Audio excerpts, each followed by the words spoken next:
Hi, everyone. It's Heidi from Costume Co. back with a new live stream for 2020. It's the first one. Very excited. And I actually haven't been doing too many live streams lately. So I'm so super pumped and excited to do this one and bring to you this amazing panel that we have to share with you today. Here they are. We're kind of looking a bit like the Brady Bunch. I'm Heidi, everyone knows. And then I have I don't know if it's it would be to your left, I think would be AU Packmule.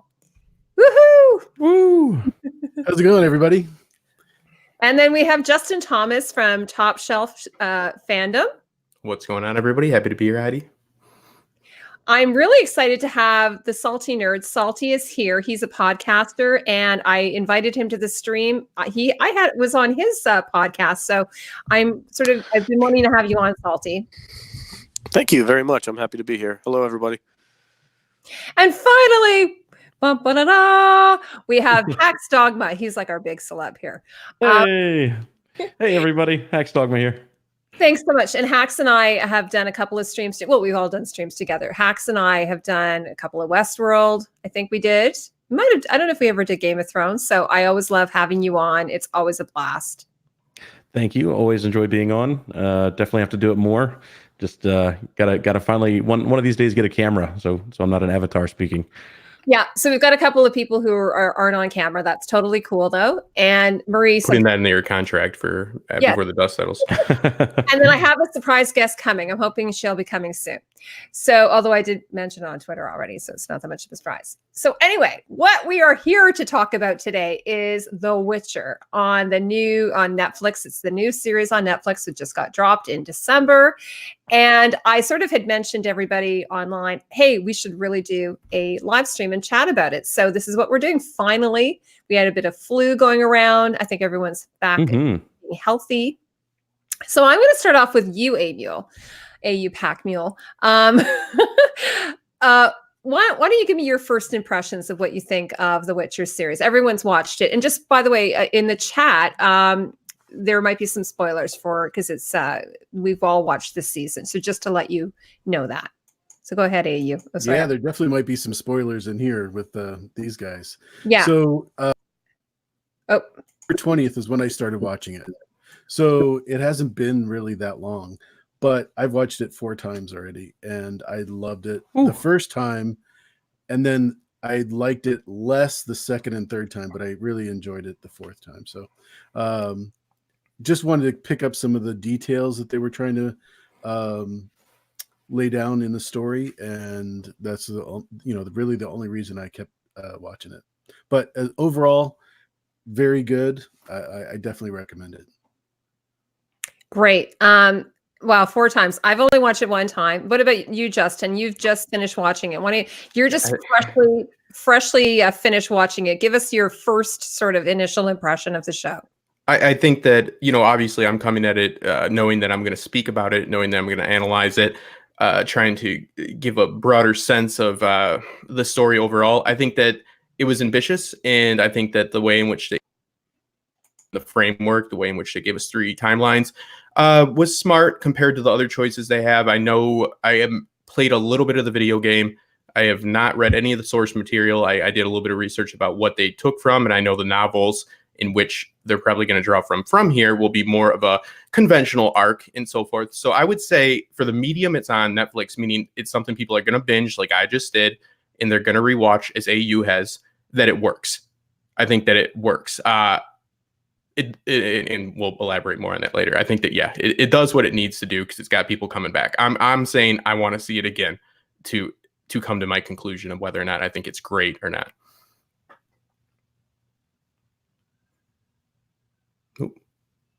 Can't hear Heidi. Just to jump in real quick though, AU, the first time I watched it, I was on the fence. There's a few things like the timeline manipulation and stuff like that, and the way they structure the story was real in your face. Like if you didn't catch it, and then suddenly you were following these stories, and then it was kind of it felt like very Westworld season 1 in the sense of like it was almost manipulatively edited, right? Yeah. And so like after I got that and went through, I enjoyed it more. And I'm on my second rewatch now, and I'm enjoying it much more than my first. But I'm curious, as seeing it 4 times, which I can't fathom spending that time right now. What was like the thing that over time it turned you off to it? Like, because I believe you at first you said that you liked it more, and then on rewatch multiple times. When I watched it, I didn't catch the jolting, huge jumps in time. Yeah. Even though I had read the books, parts of the books, not all of them, but it was just not. It didn't really make sense, especially with Pavetta and that being Siri's mom and that sort of thing. That part of it, the story just didn't line up with me on the second time. It was just like, why did they do that? That was the part that was troubling. Yeah. The other part was the blue tint, and I was really hoping that Heidi would comment about this, but they used the blue tint in everything from almost every land except for Nilfgaard, and I was just going, where is the Bud Light Knight the whole time? I was looking for the Bud Light guy, especially especially with the king that Yennefer went to eventually. Yeah. They even used it in the background. Ada's bedroom had bottles of blue all over it, with the lighting in the background of it. Interesting. So it was a little. How do you like my background then? I love it for your room. It's great. Too much blue, but not for a castle medieval story. Yeah, that was the part that was distracting. Wow, I didn't notice that at all. I didn't notice it either. Yeah, I mean, except for the the lighting where they've sucked a lot of the color out. I didn't notice that. Yeah, Tisea has all of the triangles on the front of her dress was all that same blue, so it didn't matter what area you were from except for Nilfgaard, which was obviously black. It was available for anything. I think the triangles are a sort of a what do you call it? Like a Polish sort of. They use it in the production design, a Slavic sort of thing that's apparently indicated in the books quite a bit. So I think that's where that nod kind of comes from. They also have the pyramid, the connection with the three. I just wanted to just leapfrog on that really quick. That right there is kind of what I was talking about. They had very few choices if they were going to show us the backstory, for Yennefer and Geralt, because you either go with the linear time and you have no Siri until the very end, meaning no Siri being born, but you have to have these situations now in which, like you were talking about, with like where we get the law of surprise or whatever it's called kind of thrown onto us. And that's one of those things. That's why like the Similarian's not a movie. You know what I mean? Like it's one of those things that plays better like in the lore than it does on screen. But if you actually don't put that in there, if you leave that out, then we don't get the connection to Siri with Geralt. Why can't I say it? Geralt? Geralt. There we go. Yeah. Geralt there. Yeah. Geralt and Siri. Sorry, just watch it, guys. Their connection's lost then, right? Yeah. Because you have these moments you have to touch on. Justin, I want to interrupt you just for a moment because Rebecca just came into the stream, everybody. Woo! Yay, welcome. Yeah. Everyone say hello. Hello. Hi, Rebecca. How are you? I'm good. I had to unmute my microphone. Here, I'm just going to put it on you. Guys, I just figured out how to make it like just one person on camera. It took me a while there. Go ahead, Rebecca. Hi, how are you? I'm good. How's it going, guys? Good. We just started, so you're just in time. I got like the tail end of a Packmule talking about. Oh, here we're actually. I'm invading the stream so we can talk about Cats, the movie. Oh, yeah, good. She's taking some edibles, and she. Yeah. I just want to say, actually, Rebecca, we were waiting. She just let me know today she was coming, and I'm so delighted she is. Rebecca, why don't you just introduce yourself to everybody?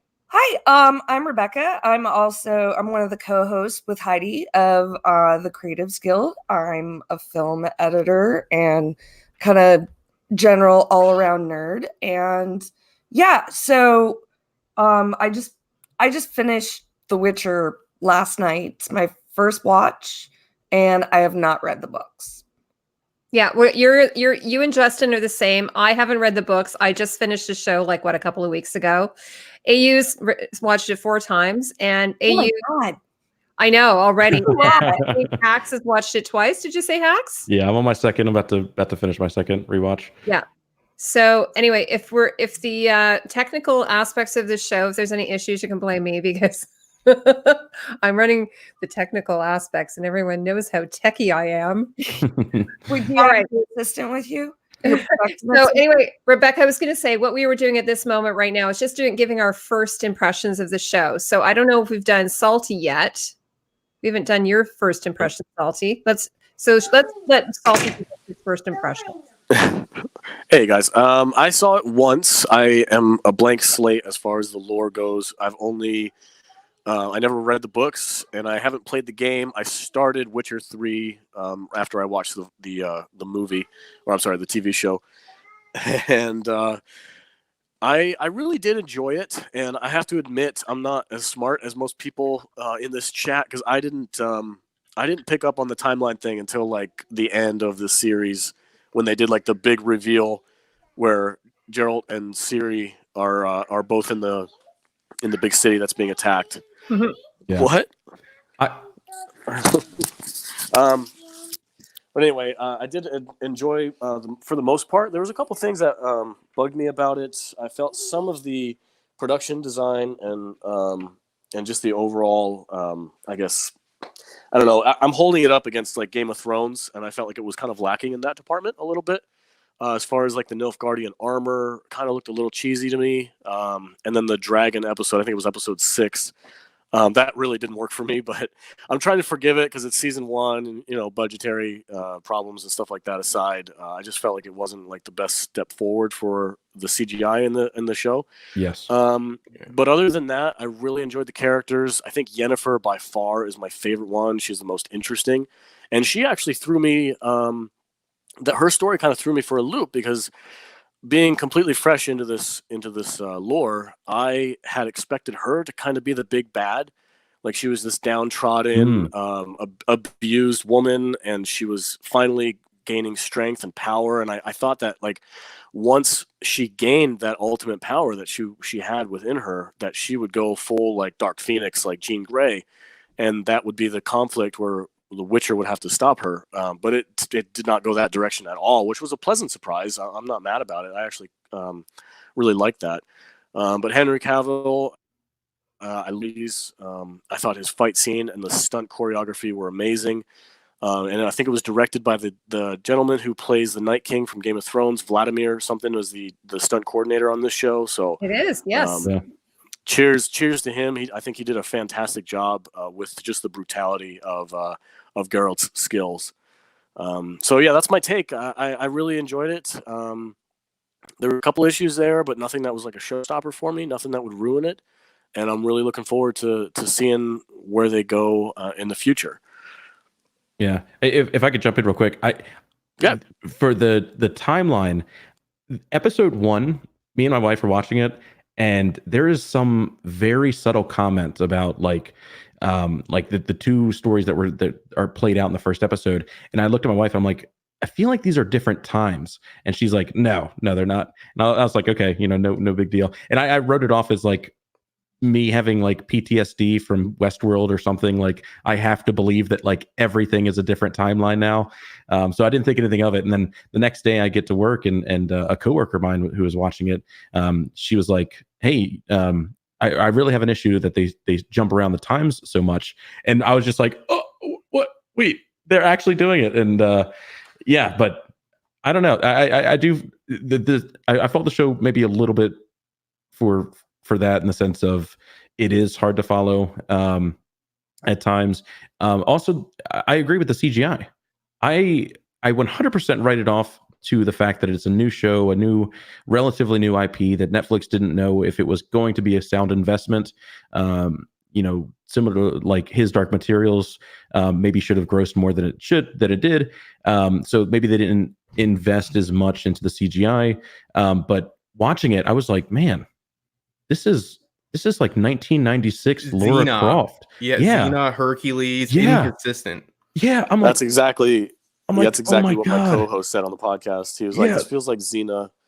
And I played after my first watch through of the series. I went out and bought The Witcher 3 Wild Hunt on Steam and played maybe an hour of it or so.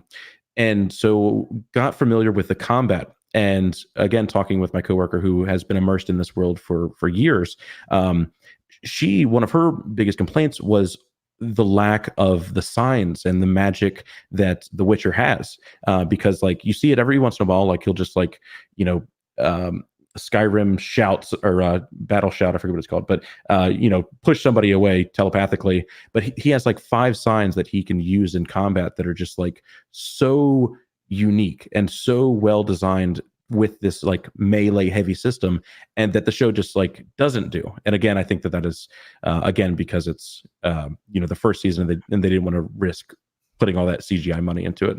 Yeah, a lot of Dutch angles with the action as well. Maybe Shadowcats can comment on that. A lot of breaking to the 180 rule too. But it's I just felt that. I was going to say before we get into anything deeper, I just was going to get Rebecca's sort of her overall impressions, because she's just like you, Justin. She's just finished watching it. Rebecca, do you want to? And then we'll move on to other aspects of the show. Does that sound cool? Yeah. I enjoyed it. It hooked me more in the very beginning of this, like the first like 2-3 episodes. I was really, really, really enjoying, and it just kind of once like the timeline reveals started happening, it just kind of lost it for me. Yennefer was the character I was most excited about, and ultimately the most disappointed with. I'm not crazy about the actress. I thought she was great as young Yennefer. Don't care for her much as adult Yennefer.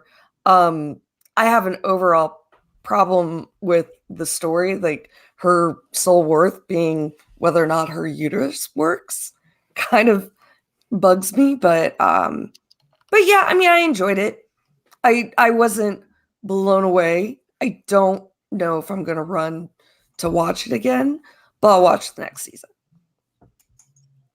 Okay. What's everyone else? Jump in, but I wanted to ask in regards to her uterus issue and being a reproductive member of society, I guess.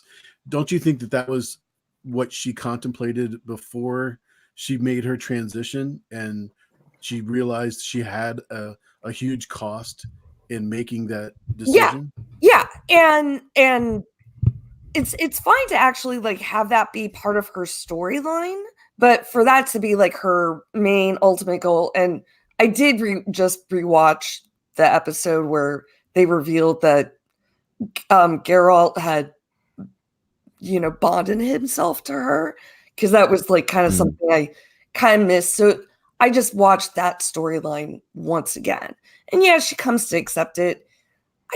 I feel like it just kind of went too fast as well. And like, because it's over many years. More nuanced, than just her being like, "Oh, well, no, I'm trying to get it back," and like so, like such a quick turn, and we missed like what was like a 30-year jump for her. Yeah, I totally agree. When they first like came, like she understood the risk, she understood what she was losing, and then it was just like, oh, never mind. I now want a child. Now I want it back. If you did not understand, that was over a long period of time, which on that first watch through you probably didn't, then it's like, why is she switching? Like I had that exact reaction. I was like, wait, she just knowingly did this, consented to it, and then immediately turned around. And then it's like, oh, okay, she's had like all of these years with, looking at this, I forget the name of the queen that she's serving, but looking at this queen who has a child who like isn't appreciative of it, like episode 4, I think. Like I get it. I didn't have an issue outside of the fact that it was an abrupt change. Right. I think how do we know she wants it if we never knew? Like, like how do you lose something if we didn't know that she ever was like that was her goal? But that's how she sees legacy. Or even if they signposted a little bit more, like before her transformation where they were actually, because if they did, I missed that, where, you know, whether or not like they keep saying like there's going to be a cost, there's a cost, and we all know that magic comes with a cost, but had there maybe been a little bit more about like what she's going to lose? I didn't get that impression on the first. I think that all the story threads are more about the world than they are about the character. Yennefer is the most about her. That's why I think most people like her story. And as you said, now then when you get the turn, when we get the catch up in time with Gerald's, then we have the issue. So because they're playing catch up right there, we learn about the world much more. It's world building in a macro sense, because I can tell you about how the magic system works. I can tell you about how the Witcher is a monster who goes to kill monsters for monsters and all of that. But I can't tell you the name of the queen. I can't tell you even the name of the cities, is that they're only just one watch. But I can tell you like the world building in the sense of the rules of this world, the rules of it, which is important. But they sacrifice a lot for that. And again, why some of this stuff plays off better with an old man type character, giving you some exposition. You know, it's sometimes tough to ingest in this way. Can I chime in real quick? Oh yeah, go ahead. Okay. I'm comparing it to something like Game of Thrones, where you could possibly run into the same problem with the world building and cities and towns and locations. And one of the things that really benefited Game of Thrones was the fact that the opening crawl or the opening credits is all just a big map. And it kind of describes to you where everybody is in relation to each other and what characters are from where.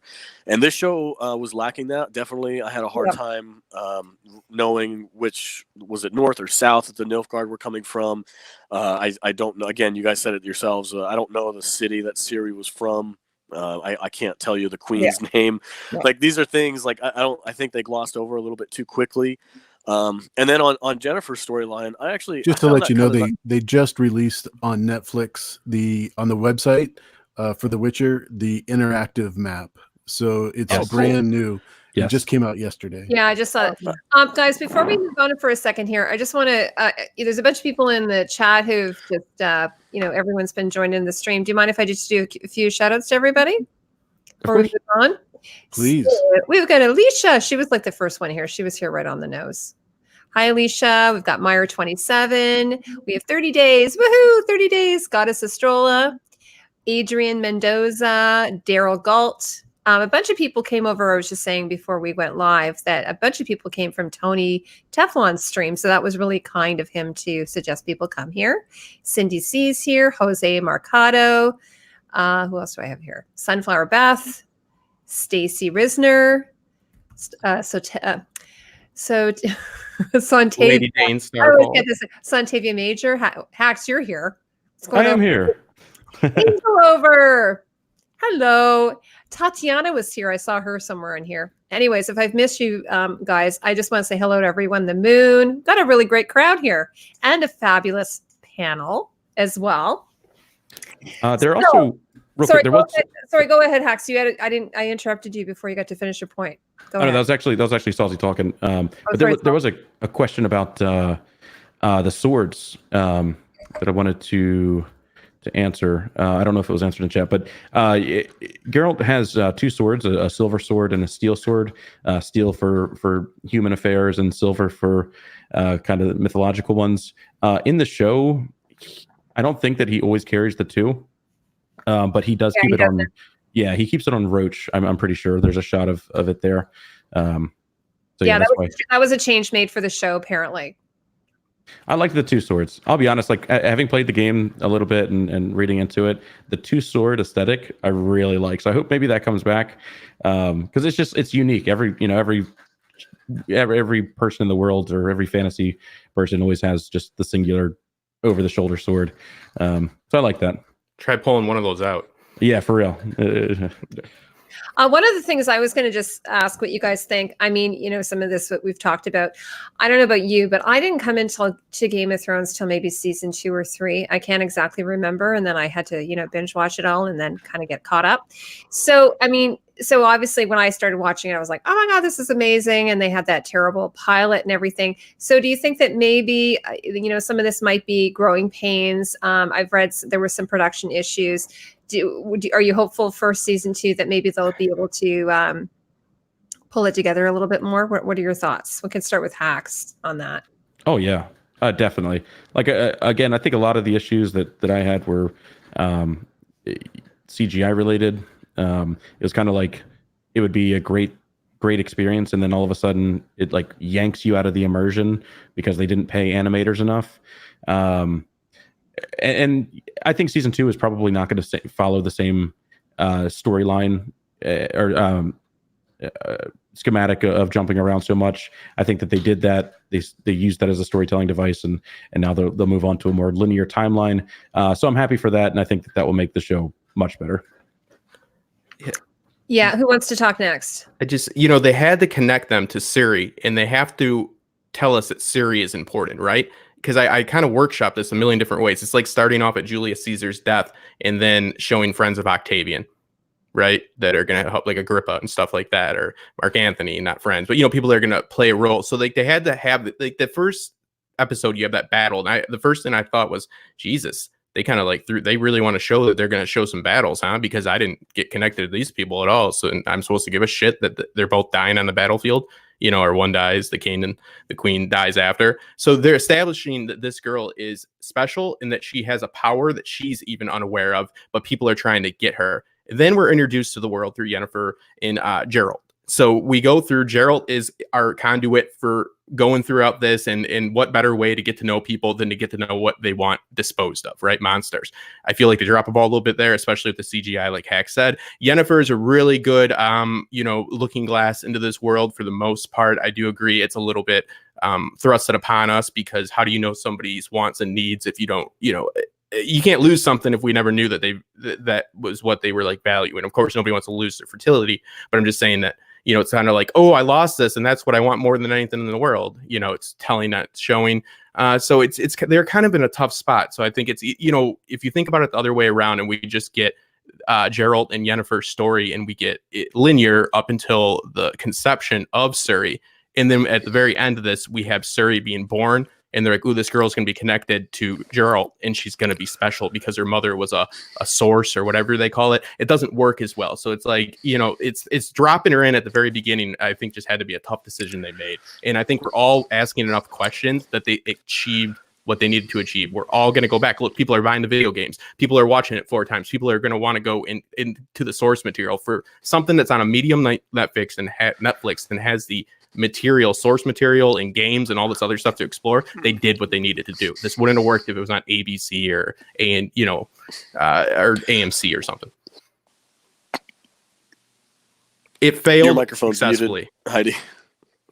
No, I was just saying ABC, like the Love Boat. Remember, like that's a show. But John was talking about ABC lineup. AU, why don't we go to you next then? And say, talk about you've watched it 4 times. So what your thoughts are about how this will move into season 2? Are we expecting it to be much grander, better? What do you think? Oh, AU, you're muted now. I muted you. Sorry, guys. Sorry. That's my fault. I wouldn't be the first time I've been muted. So seriously, the production's going to go up. I mean, when they see that people are watching this and the draw is there, it's obviously going to get money. That's obvious. And then obviously the other part is Lauren Hissrich, the creator, is going to have much more talent available to her, as well as resources. I'm really impressed with the costumes, to be honest with you. And that's one of the reasons why I was excited to do the live stream, because I wanted to hear your take on that part of it. But as far as the production goes, it is Xena, Hercules level, the Conan series. It's almost but that's really the design of the genre of this. It's not designed to be a Game of Thrones. So I don't think it'll be at that level as far as the monsters and that sort of thing. And I don't think it needs to be. Okay, Salty, why don't we go to you and then we'll go to Rebecca. Okay. Yeah, absolutely. I think it's going to get a bump in production value for season 2 because, people like us are talking about it. People are talking about it online. It's getting a lot of attention. So they're definitely going to want to capitalize on that. And then the other thing too, I think that storyline with Yennefer, both Geralt and Yennefer lost their fertility. So I think season 2 might strike a chord with them both trying to be like a parent figure to Siri. And I think that is getting set up in season 1, which it might feel rushed and not paid off this season, but I think it might be a thread that'll be picked up later. So hopefully they'll lean on that, and that'll kind of pay off the setup with Yennefer and Geralt both being infertile and abandoned. Yeah, right? They're all abandoned. Yeah, definitely. Her father sold her for like $4 or something. 4 marks. Yeah. Yeah. So yeah, definitely they're going to want to protect Siri, and I think that's going to be a major component. Not to be over picky, but that wasn't her father. That was her stepfather. Ah, yes, you're right. How dare you? A stepfather is a father. You son of a bitch. Half elven and died in the war, so that's why. Yeah. She has elven blood. Yeah. Does anybody know, is that what makes her so powerful with magic? Is that her elven blood? Yeah. Okay. 100%. I didn't know that. Like, again, I'm kind of coming in fresh on this, so I wasn't sure. Yeah, and one of the things, one of the questions I think that I saw was talking about why the elves didn't use magic, and I don't know if it's that they don't use magic. I got this kind of sense, like again, I'm only on my second watch through, but I kind of got the sense that like after humans understood this elven magic and kind of adapted it to their own, it was like the elves viewed it as like a corruption. Like they, pursued it and advanced it to the point of where it wasn't the original magic that the elves had. So maybe like elves have magic, they just don't use it for a reason, or they don't, it like pales in comparison to what the sorcerers can actually do with what we know as magic in the show. Well, didn't they genocide the elves? That's my take from it, is that the humans learned from them and then they were killed off. Yeah, they're like refugees. Yeah. Yeah. Well, I don't like that, but they still exist, right? I'm going to go to Rebecca. Let her talk for a moment. Yeah. Rebecca, I can't hear you. Did I mute you? I muted you. There. Sorry, my dear. That's okay. No. Well, I think one of the bad news, I don't know if it's bad news, but this is not a low budget production. Like these episodes, like, what was it? It's like 80 million. Yeah. Like, so 10 million per episode, where Game of Thrones only had like 6 to 7. 10 at its peak. So it's the same budget. But for the first season, no, yeah, higher. Have this, budget. And so like this isn't a situation. It's like, oh my God, they're going to get more money and it's just going to get better. They probably will get more money, but this is already at like a $10 million budget. So I'm a little, I love the Xena Hercules vibe about it, but it's a little disappointing when you find out exactly like how much money was put into each episode. So I don't know. I think my big thing is kind of jumping back to what Justin and I were talking about before. You're getting world building in such a way where we're kind of learning so much of the broad strokes of the world, but then it's sacrificing a lot of, I think, like character development. And I mean, that's choice. And after next season, depending on what they decide that they're going to focus on, that might, because I feel like it's going to be a travelogue with the three of them together, which will have a lot more. We're supposedly going to learn a lot more about what his background is and really like how did he become a Witcher? We don't know a lot about Witchers in general. We just know they're mysterious, they go kill monsters, but we don't know much about like their backstory. Hopefully we'll get that. But I don't know. It was fine. Yeah, like my understanding is that this season, which I think, this is the same with Game of Thrones. They only did 8 episodes. They easily could have done 10, like they did with the first season of Game of Thrones. But the other thing is, I'd read that this is based on a prequel, like a prequel book, and the Last Witch is actually where the story starts, the first book, which would be next season, I gather, when they're all together, the three of them, and they are like a kind of their own mashed up family. They sourced it from 2 short stories, and then we will start with the novels. And I you said spoilers are fine, so I know that Siri is at least going to want to be trained as a Witcher. So I would argue that the monsters looking like crap, I'll censor myself and remember this isn't my channel, will definitely affect them. And like you just said, I mean, it's not a money issue. They need to buy more talent. I mean, if they couldn't buy it with 10 million an episode, what Henry got 400,000, I think, I mean, and there's not, even if he got more, which he probably did. I think it's 400,000 an episode. There isn't a lot of big name actors in this. So I can't think it went. I want to know where the money went. Is there somebody that lined their pockets? I mean, because the CGI was atrocious for this amount of money. There's no excuse for it. You needed better people. That's one of the things I was going to say, at least on the production end of things. A lot of it is R&D, right? So like, for instance, Henry's costume, which, see to the costume. There was a lot of work that went into that just because they had to develop it. So like the showrunner the other day on Reddit was talking about it, saying like, now that we've kind of established it and it's all worked out, but it took like probably months, to work it out with a lot of input and on many aspects of the production. And they ran into a lot of issues. I know there was probably a lot of wasted money in the first season. So I think that, like it's the same with the first episode of Game of Thrones, which is the pilot, all that money was lost, right? Mm-hmm. Yes. I'm hopeful. Okay. So, So where I'm going to go from here is, and anybody in the chat can talk about this too if you want. You guys are welcome to contribute. I should be reading out your comments as well. But what I was going to say is, when the show first came out, everyone was talking about how it's going to be the next Game of Thrones. I personally didn't think that. I don't know if any of you guys did, because sick of hearing that. Yeah, you get sick of hearing it. I mean, it's a medieval fantasy and it has dragon. Well, it has a dragon. Let's have another great story. I want another good story. Obviously, there's streaming services are looking for that next huge hit. They want it, right? And they want to make some stars out of it as well. Like that's what they've hired, these hot young new actors. So, but what I want to know is, so what are your thoughts about when the critics came out? Currently, I think before it was something like 58%. It got a rating on Rotten Tomatoes. Now it's up to 65% based on 77 ratings, whereas the audience gave it a 93. Like it's pretty much loved by the audience. So what are your thoughts on that? Why is there this disconnect between critics and audience members?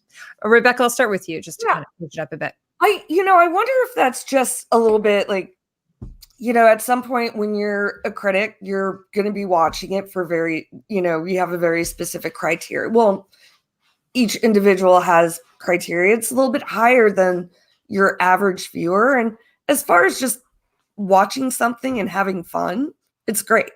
When you start and pick apart the details and the story and the production value, that's when it kind of like goes down. But I can totally see how people love this and critics are meh about it.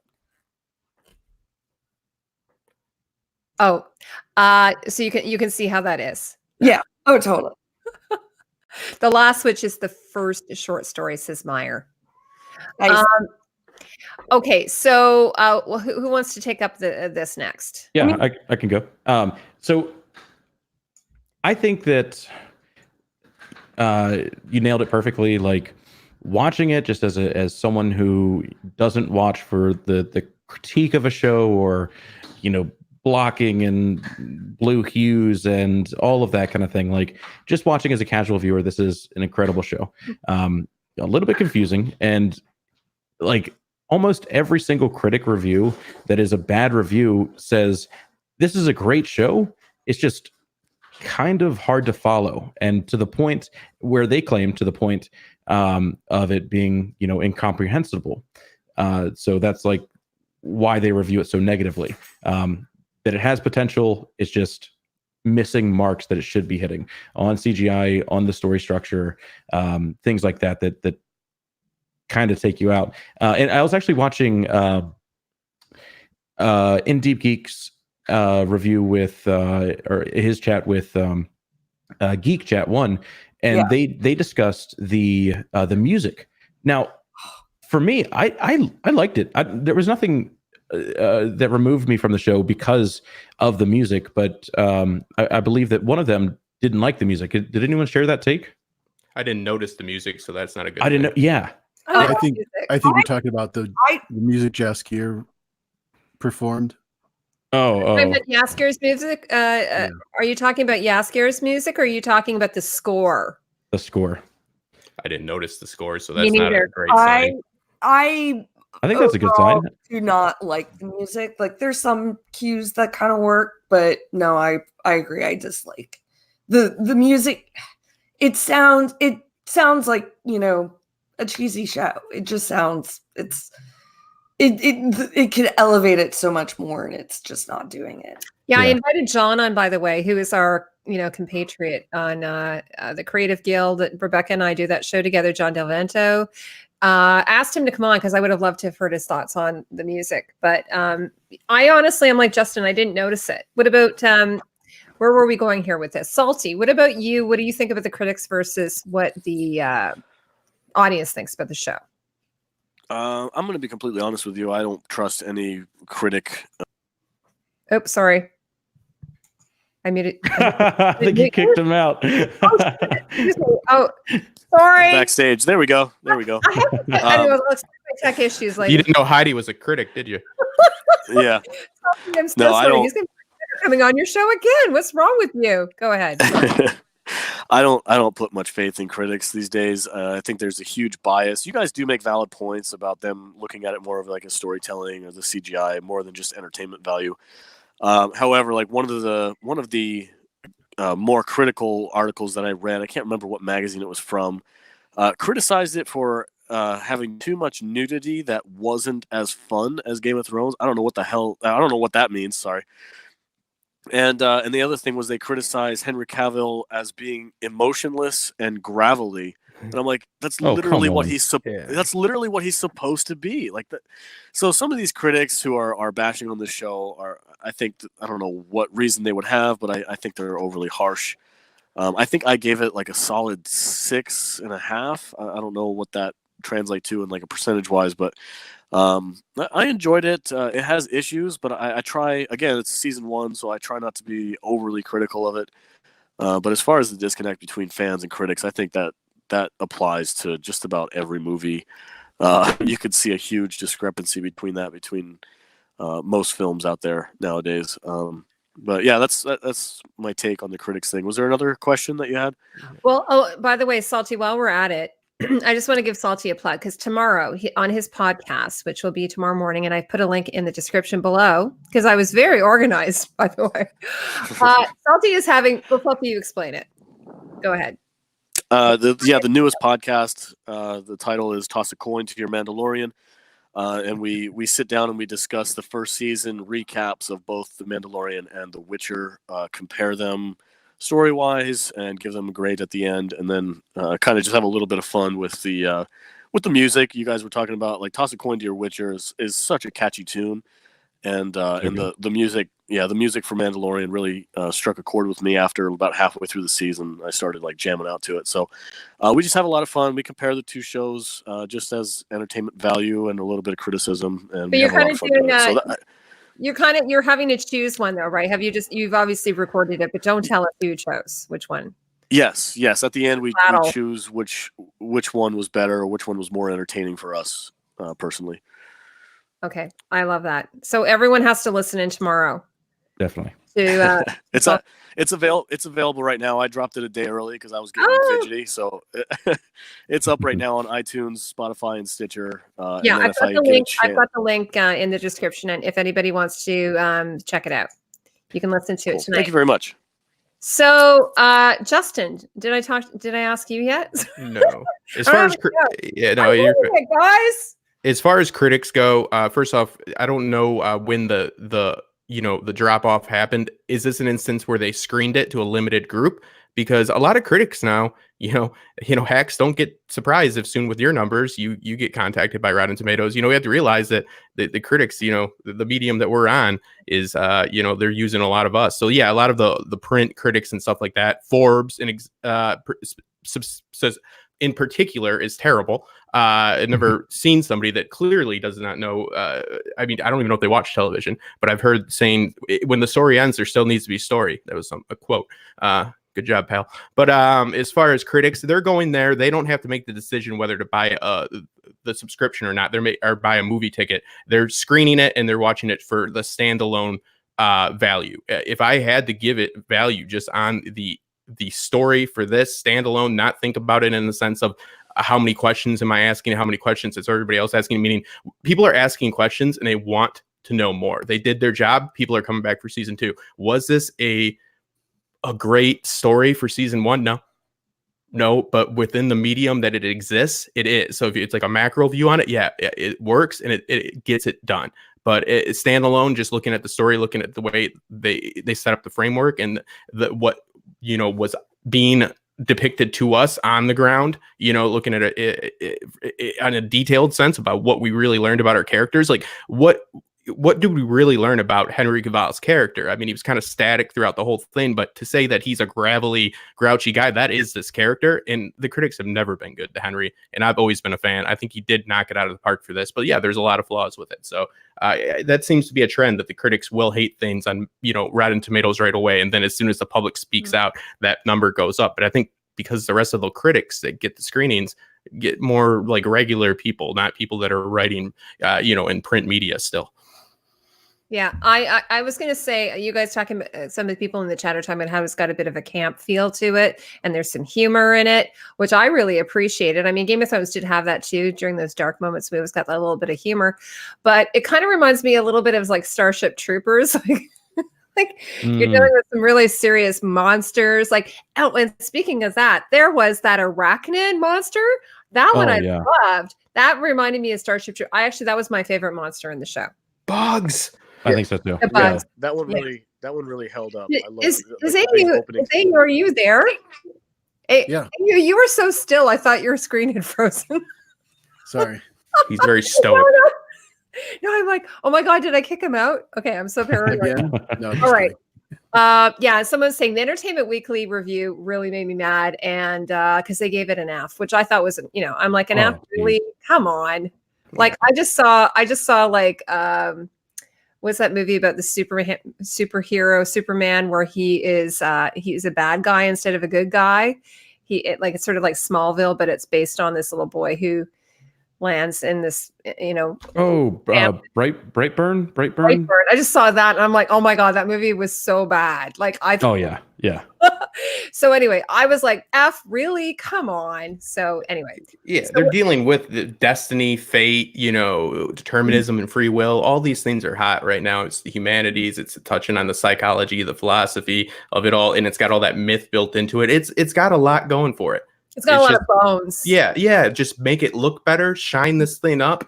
And, once they get into more of a linear storyline, we know what this world's about. Now let's learn about who's in this world. Yes, the Salty's picture is from The Boys. Absolutely. It is what's something, right? That's not really you, Salty. Rebecca's back. Okay, so what I was thinking is, should we talk about the visuals? What do you like? Do you want to look? I know we talked a bit about what the monsters look like. I talked about how I like that one arachnid. I thought it was pretty cool. What do you think of it? If John, I can, lighting? Salty, go ahead. Oh, I just wanted to mention real quick, if people were curious about the Nilfgaardian armor, I found out on my podcast, my co-host mentioned it to me. He said that there's a legal right between the game developers and the TV show developers, where the TV show cannot mimic or copy anything from the games. So that's why the Nilfgaardian armor is very stylistic and kind of weird out there, instead of just being like a normal plate armor. It's due to the fact that they had to adjust themselves so that they wouldn't be copyrighted by the game developing studio, which I think is a big downfall. I hate when those things happen. It happens to Star Trek a lot because two different people own the rights to that. And I'm really bummed about that because I don't know. Let me get your guys' opinion. I didn't like the Nilfgaardian armor. I thought it looked kind of plasticky. What were you guys' thoughts on that? Oh, I liked it. I might be an outlier. My audience, I did a poll. I got 75% liked it, 25% didn't like it. I think personally, what it looks like is boiled armor, boiled leather, I should Yeah. say, boiled leather armor. And I've had people say it has a bit of an organic thing, but I've had the gamers who think it looks like part of a man's body part, which I was like, I never would have thought that. Oh my god. Flesh The color, elbow? I would see that. But since it's black, I was like, really? I never really saw that. I thought it looked kind of organic, like roots, or I don't know, some kind of veiny, maybe muscle veins. I'm not sure, but I never went to that. I can never unsee that. I'm looking at a picture of it I right am now. so sorry. Yes, and they've ruined it for me. And I told you I had to edit out my comment section. It was just like filled with all these words that people came up with, and most of them were women gamers. That was what really floored me. Well, at least women gamers are being empowered. There you go. See, there's a good out of it. Okay, so yeah, so that's just my opinion. But I don't know. What do you guys think of the visuals? I'd like to give a shout out to Johnny Be Crazy that's in the chat. Johnny Be Crazy. Yeah, he had a joke for me earlier. He says he always tells people there's 4 timelines in The Witcher: the 3 in the show and the 1 you'll never get back for having to watch and sit through and watch it. So I thought that was he likes it. He was a little bit of a but again, he's going out and reading the novels and all that. So the stuff that has source material and all these other properties, evidently properties at war with each other, those that are destined are always are those that with legacies are always destined to fight or so forth. So maybe it's the 2 shows against each other. So I don't know, the costumes and all that, that's your bag. And if it didn't stick out as being bad to me, then it's good. You know what I mean? It's in my book. Yeah, I agree entirely.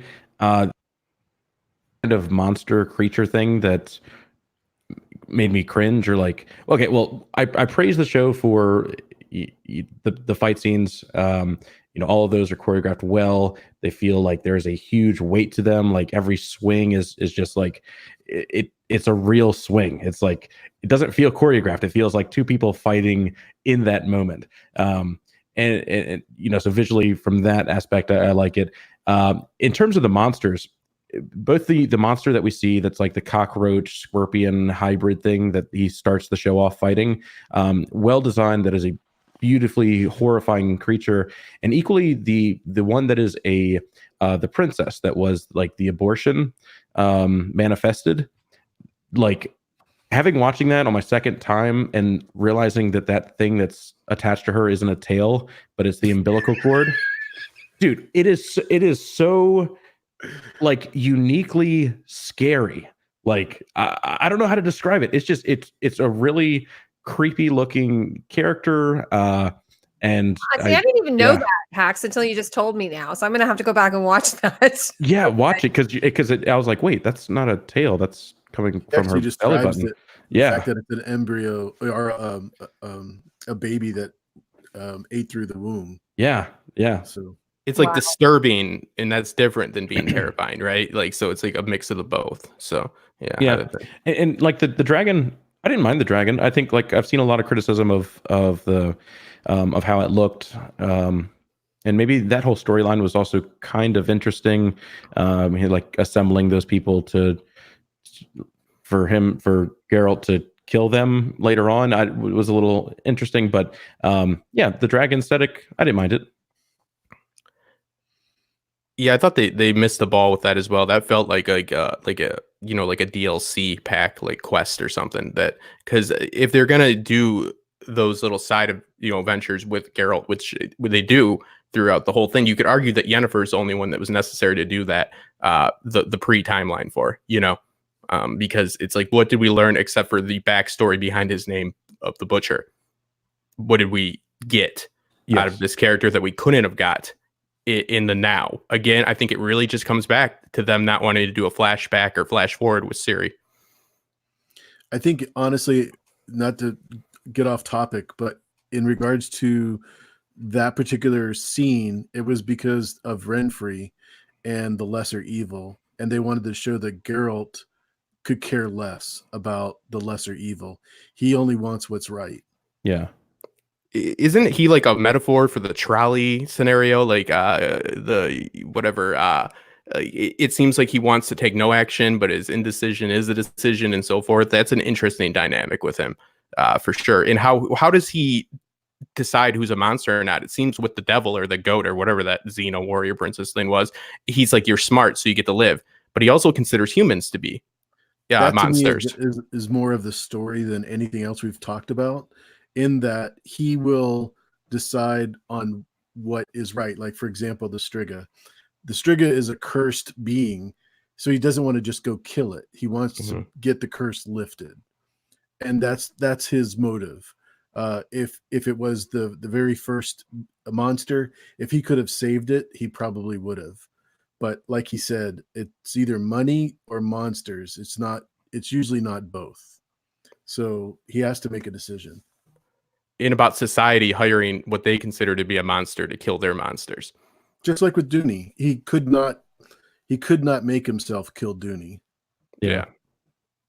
I was just going to say, okay, I think I've corrected my layout so that I won't be removing people from the stream. What it is, we're using something called StreamYard, and I'm sort of new to it, operating, because whenever I do a stream with Rebecca and John, he operates. So anyway, I hopefully have it down, and I won't be removing people. That was not your Rebecca. That was this one's fault. Yeah. Okay, You're so doing great, Heidi. Who wanted to speak? Yeah. Hasn't had a chance to speak. Rebecca, did you want to talk a little bit of visuals since you're an editor? Yeah. I mean, we kind of already like brushed over a lot of the CG problems that they had, but I mean, the costumes are amazing and like knocking things like right out of the park at the very first get-go. The cats are very upset that we're not talking about cats. We can talk about cats. I thought that some of the production, like as far as the fight scenes, I agree, were all very good. I feel like they did a lot of tricks, like I think it was Justin earlier brought up, like there are a lot of like Dutch angles in the battle scenes, which that's a great low budget trick. And it's, again, it kind of goes back to like, can't believe they spent this much money and this is what they ended up producing. Real quick, the Dutch ankles, I'm unfamiliar with that. Someone could it's on a tilt. She could do it. Yeah, it disorientates you a little bit. So like my frame is like this, and so a Dutch angle, like you would be like low to the ground and kind of, like a 45-degree angle. It's 45, and they break the 180 rule a lot as well. That's when you just think about people being on a stage, hacks, and the cameras need to stay off the stage. If the camera goes up on the stage and crosses the actors, then you're crossing 180, and they usually do that at a moment of when somebody is disoriented, or a moment of like when people are actually coming to a the emotion and the perception has changed within the character. They'll cross it there because it's a new scenario in them. Like somebody's having dinner with somebody and they realize that this is a different scenario than they thought. They were on a date. Now they're on a job interview. They'll cross the 180 because it's the perception of what they're watching has changed, because the perspective of the character has changed. The best simple example is like from Aliens, like the scene where Sigourney Weaver's like running through the spaceship, and you just at no point, like they purposely like do that so you just have like no idea like where you are in space and time and power dynamic and disorientation is what it's used for. It happens a lot. Like once you notice it, you're going to notice it a lot, like action movies and horror movies. And it's all like, it was, very solid, like filmmaking, but it didn't have like, like the grandiose crane shots, like, or helicopter shots in like Game of Thrones. And there just seemed to be like, again, it felt like it was on the level of a really good Xena, but which is great. Actually, so one of the things that they didn't do, like, back to Game of Thrones. I don't want to be comparing it, but they do all those beautiful exteriors and stuff. They did have some beautiful exteriors. Like, someone was mentioning that in the comments, like how they have Yennefer, portal hopping kind of from one location to another. Yeah, that was actually a really cool scene. And when they like went to the desert planet, or like the desert scene, like that was great. And once that started happening, I was like, that's what I want more of. But Couldn't agree more. Yeah, Well, those scenes, I was agree. like, That was whoa. very Yeah. exciting. I don't know where that location was where they were in the desert because it's shot, I think, in Turkey. My understanding is, but I think we're in another. I'll look it up once. Maybe they went over to Syria. That's like a huge criticism I have of like all magic in all cinema, television, etc. Like it's like they know the big things that are just like so cool to us, and they don't just. It's like a little accent to the meal instead of just letting us have that. Like if she just did that constantly, as if like traveling to and from places, it'd be overpowered. It would be a much quicker story. But it's also something that a mage would actually do in that world. If you had that power, I feel like I would use it all the time. But then you can't have. It's like the laws of depreciating value. Yeah. And also like.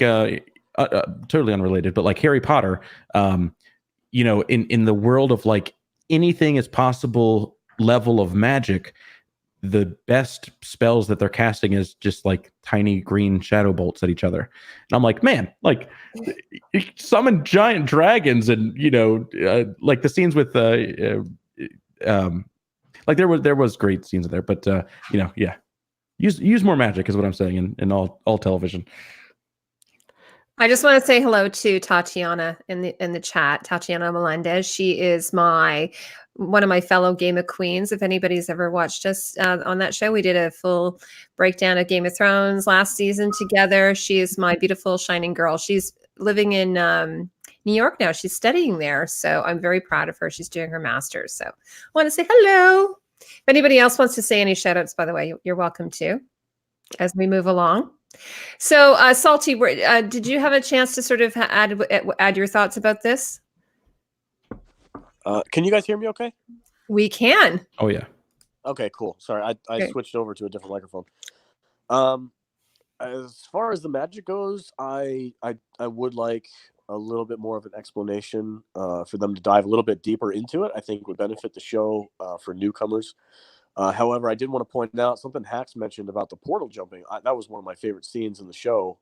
And I wanted to point out that it actually took a toll on Yennefer. You could see it was physically exhausting to the point of being dangerous. And her character as a whole, really following that hero's journey where she fails time and time again, but she keeps getting back up. Like, I really appreciated that. I don't think we see it quite enough in fantasy shows. People tend to be a bit overpowered, but it really worked for me with Yennefer. I felt like she had to struggle.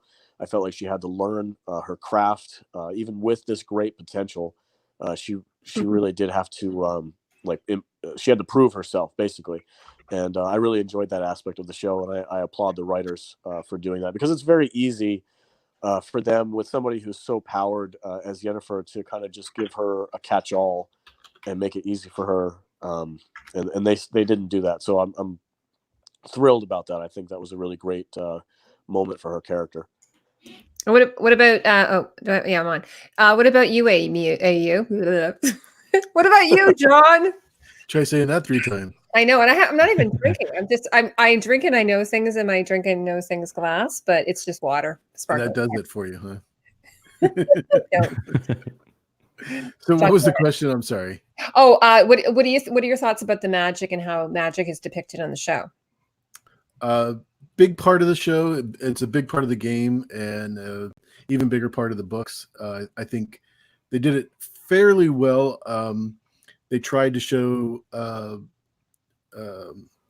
Geralt doing some herbology, mixing herbs at the riverside, stuff like that, but not as much as in the game.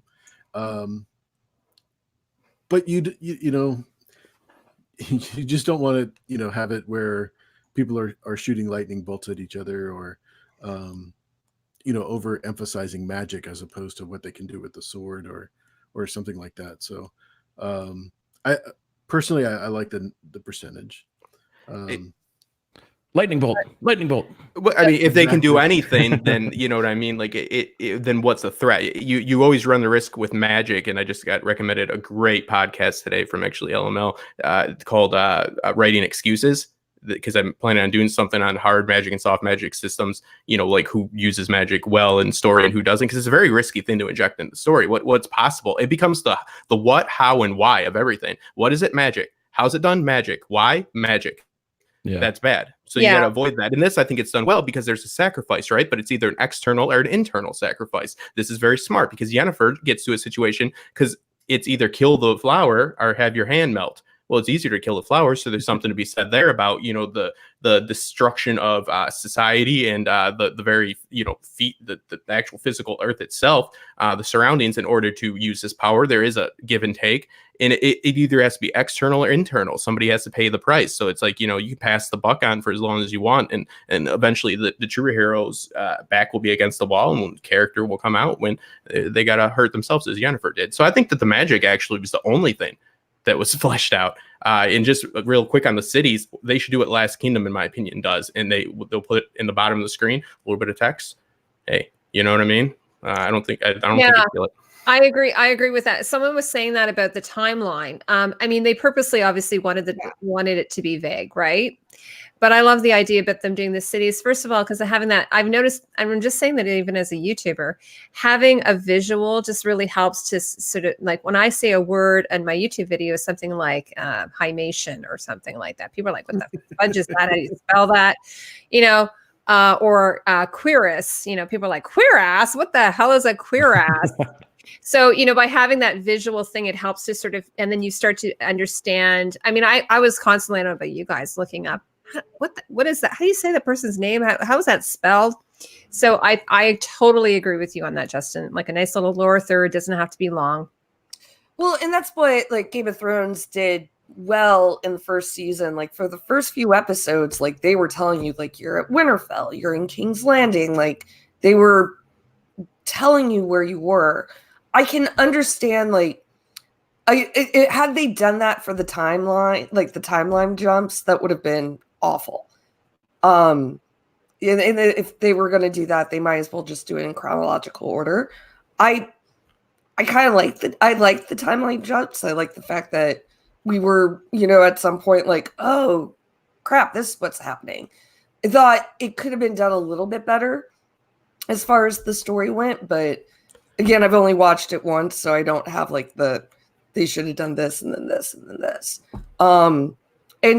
But that I think they probably have the same thing with like the locations. They were worried maybe if they like told you too much that they would like give something away. But I feel like that was kind of a fail on their part.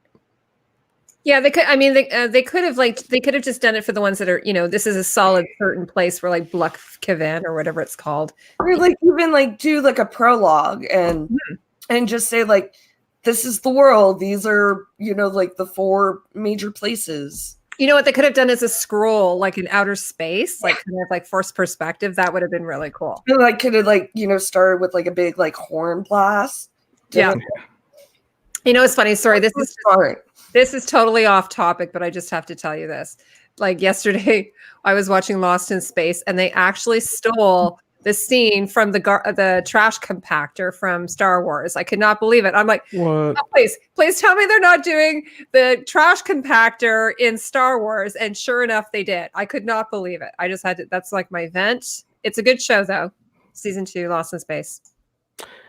As far as the time jumps, though, I would like to say again, I just finished it. I actually had to speed through one of the episodes, like because I was trying to get in before this. I honestly don't feel like they did that for the same reason, say Westworld does. Westworld does do it, you know, in season 2. Everybody that's ever watched any of the streams we do or whatever, or my channel knows that I wasn't a big fan of it because I felt like they were, you know, hiding things from us for the sake of hiding them, shock for the sake of shock. I do believe that this was not because people. They binged it. You know, they binge it. Oops, something just came back. But we were binging it, so it's not. The value is not there. So I do believe that the framework of this narrative was so they could, you know, really showcase and inject how important Siri was right from the get go, and they didn't want to do it in a way that seemed contrived. So they went about it in this matter. I don't think they were trying to hide it from us so much. In my opinion, and not that they were trying to show us either, but I think it was just really just for Siri. You know, like because Westworld wouldn't work in a streaming service.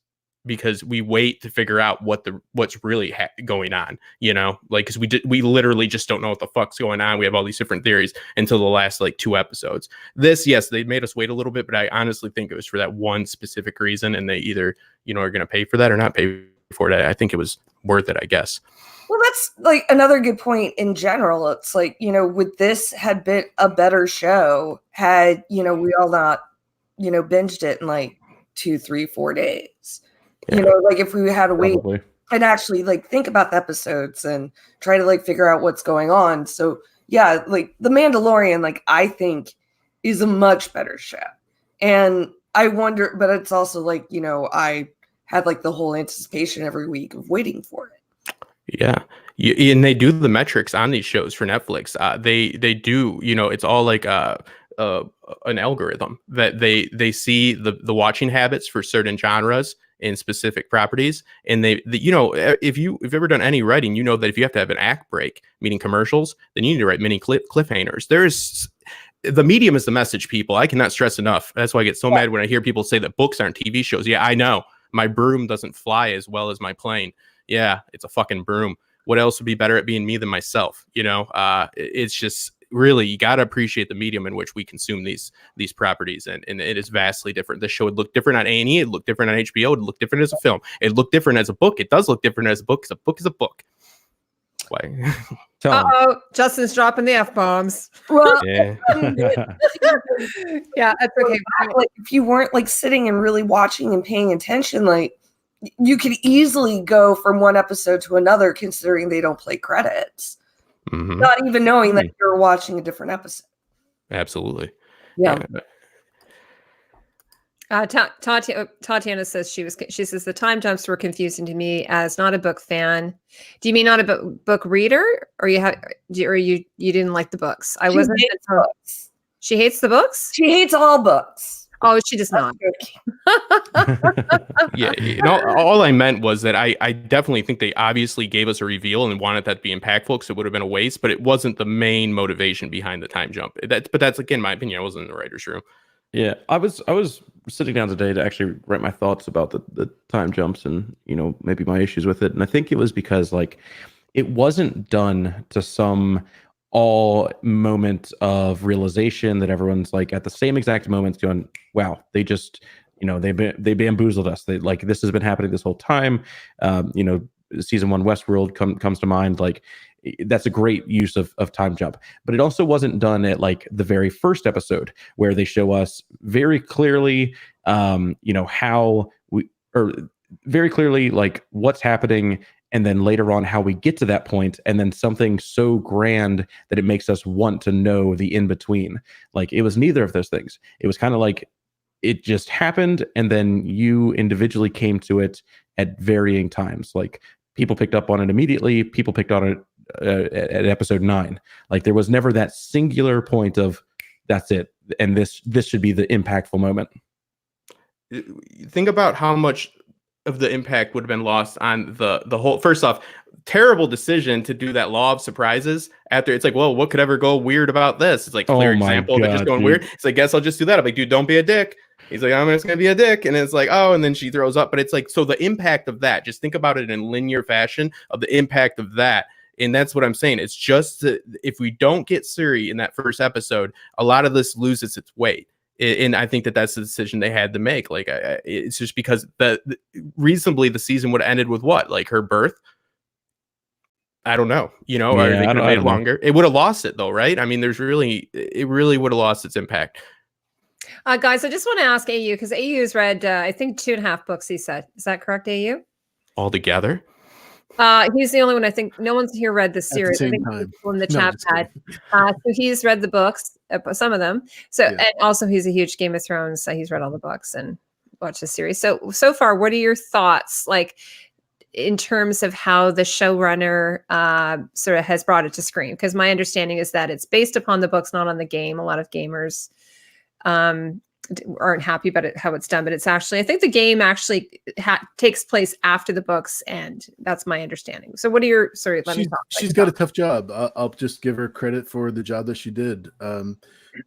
There are 3 main characters. They all come from different time frames, in the story, and they're all equally important.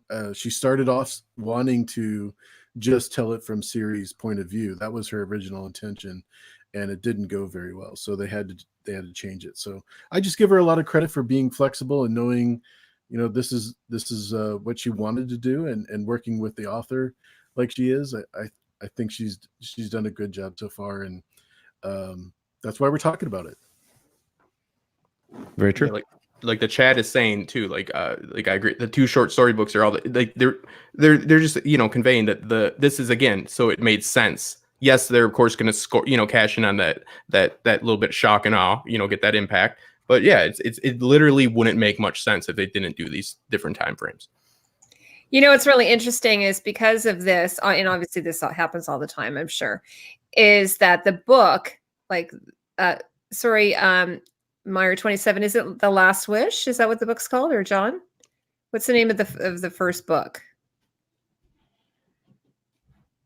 The first book is called Blood of Elves, but the short story is called The Last Wish. The Last Wish. Okay. So apparently that book has been on the, on New York Times bestseller list. So obviously there is some, hunger for more, to learn more about it, which is great. Obviously, if you can feed it into the games, you can feed it into the books. I'm personally I'm reading The Expanse now, so this is what I love about the world, right? You can appreciate the show for what it is, but then you can maybe appreciate the game. It's all its own thing, as George Martin always said. It's the book is the book and the show is the show. But it's sort of fun to flesh it out a little bit by being able to read a little bit more. So, John, are you enjoying the books? How do you find it with the translation? I've heard because it's sort of got the tone of maybe of Poland, but written. Well, he's a Polish writer, and yeah, he wrote it in Poland, Polish language, and so I personally don't like the narration, the narrated version. I like to read it. It loses a bit, but other than that, it's a great book. Has anybody else read the books here in the chat, in the panel? Not yet. And what about gaming? Has anybody Hacks? You've played the game, haven't you? Played about maybe an hour, 30 minutes to an hour of the start of Witcher 3. Okay. What about Salty? Have you played it at all? I'm the same with Hacks. I downloaded it after I watched the show, and I'm probably put about maybe 2 or 3 hours into it overall. And actually, I'm going to take this opportunity. I have to jump out. I got my 2 kids who are begging for nighttime stories. So nice. I just wanted to say thank you all for having me on. It was a great discussion. Oh my God, Salty, thank you so much for coming. It was nice meeting you, brother. You're welcome. Yeah, it was nice meeting you. And we'll have to do this again. See you, Salty. And Salty, Right. also, man. Salty, give your little speech before you go. For my content? Yeah. Chill. Oh, okay. I run the Salty Nerd podcast. It's available on iTunes, Spotify, and Stitcher. And if I get my stuff together, it'll be on YouTube too. But I don't know. I'm not super into computers, so it's always hard for me. But you can find all my content there. You can follow me on Instagram at Salty Nerd Podcast and Twitter at Salty_nerd.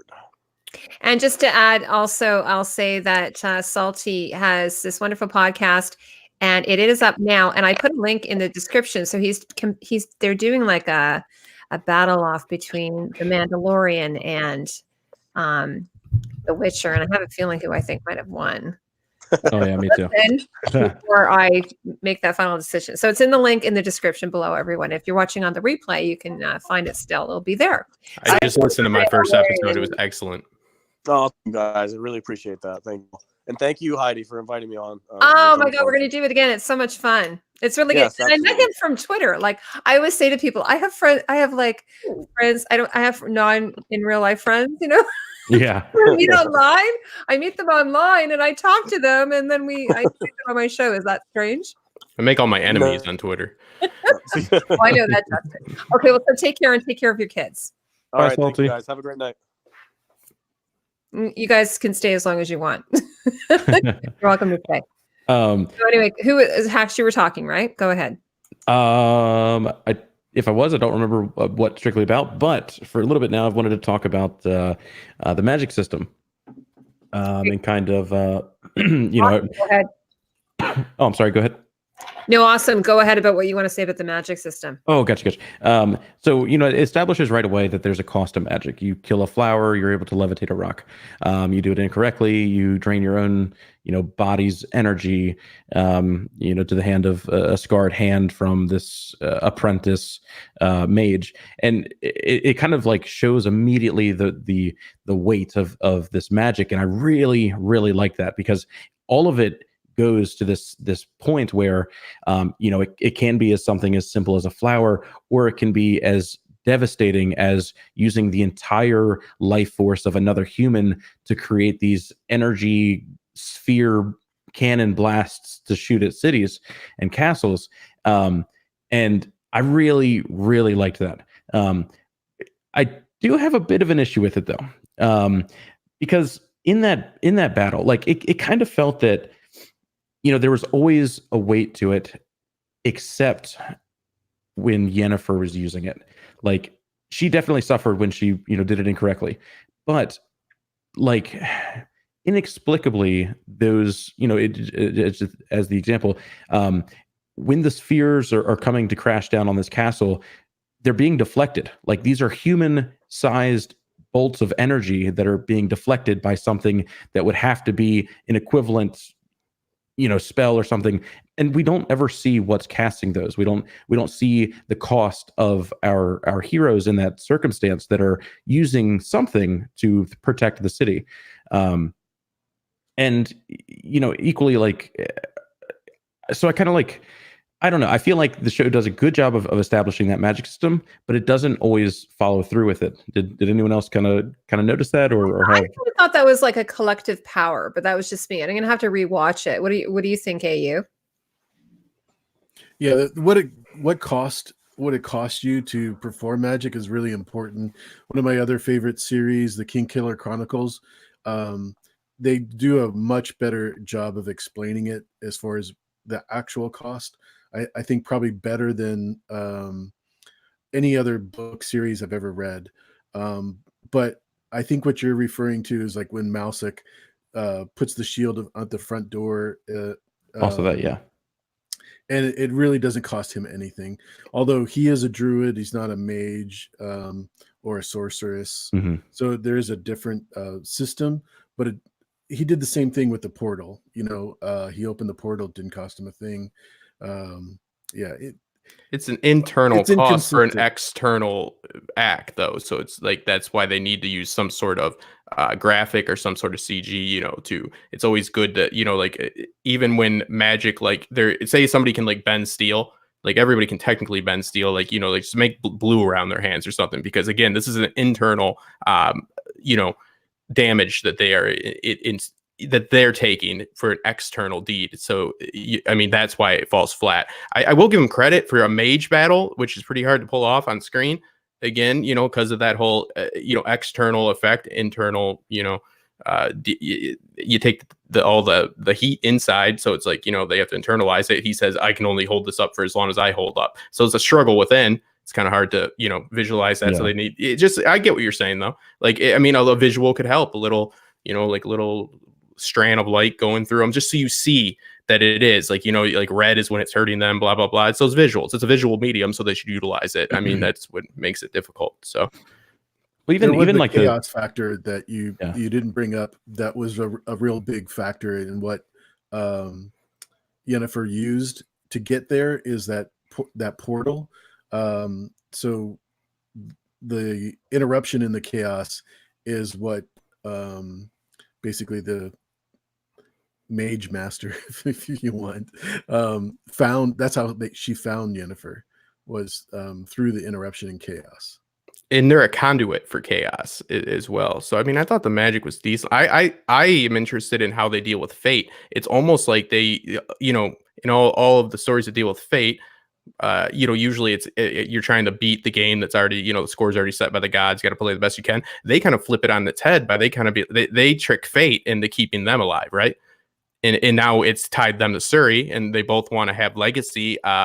One through like actually having a child, one through having family, both abandoned. So now they will have a child, Siri, who is this also conduit for chaos. more powerful than all of them and different than the mages. So like the fate aspect of this was very intriguing to me, because it was like, hey, now we're gonna like game the system. Justin, the last time you predicted a couple were going to have a baby in a show, it never you ruined it. What? Which show? In Game of Thrones. You were like, "Oh, I think this couple are going to have a baby." Because, well, that's not my fault that they just completely gave up. I mean, you mentioned a baby 7 times in one episode. I think want to know what? I'm happy that I was wrong. Want to know why? It just proves more that that was garbage. Even though I'm not going to get into that. I'm so sick of people pointing at garbage, saying it was garbage. I'm totally teasing you. No, yeah. Guess what? Something in Game of Thrones didn't turn out well. What was the couple though? John and Danny. Spoiler. Danny's like, I can't have children. Well, maybe they were wrong. And then maybe that witch wasn't the best source. We never heard tell of that again. Because I remember I was on Justin's show and he's like, so who thinks Danny's going to have a baby? And I'm like, no. It's like, there were only 4 episodes to have that happen. Yeah, no, they were like, how much of the story do we have left back? They're like about 35%. They're like 6 episodes and call it done. Anyway, I'm just totally teasing you because I let Dan and Dave didn't. I don't consider it a failure on my part. You know what I mean? If Dan and Dave didn't come through, I'll give myself a little bit of that. Yeah. Now, Rebecca, what about you? Do you want to comment on the magic at all? The last kind of big mage battle is something like I probably should revisit, because again, I just finished it last night and kind of late last night. So I didn't think that there was anything kind of out of the norm as far as like what we've seen in other series or movies, as far as like, like it's kind of like a given, like, magic, there's a cost to magic.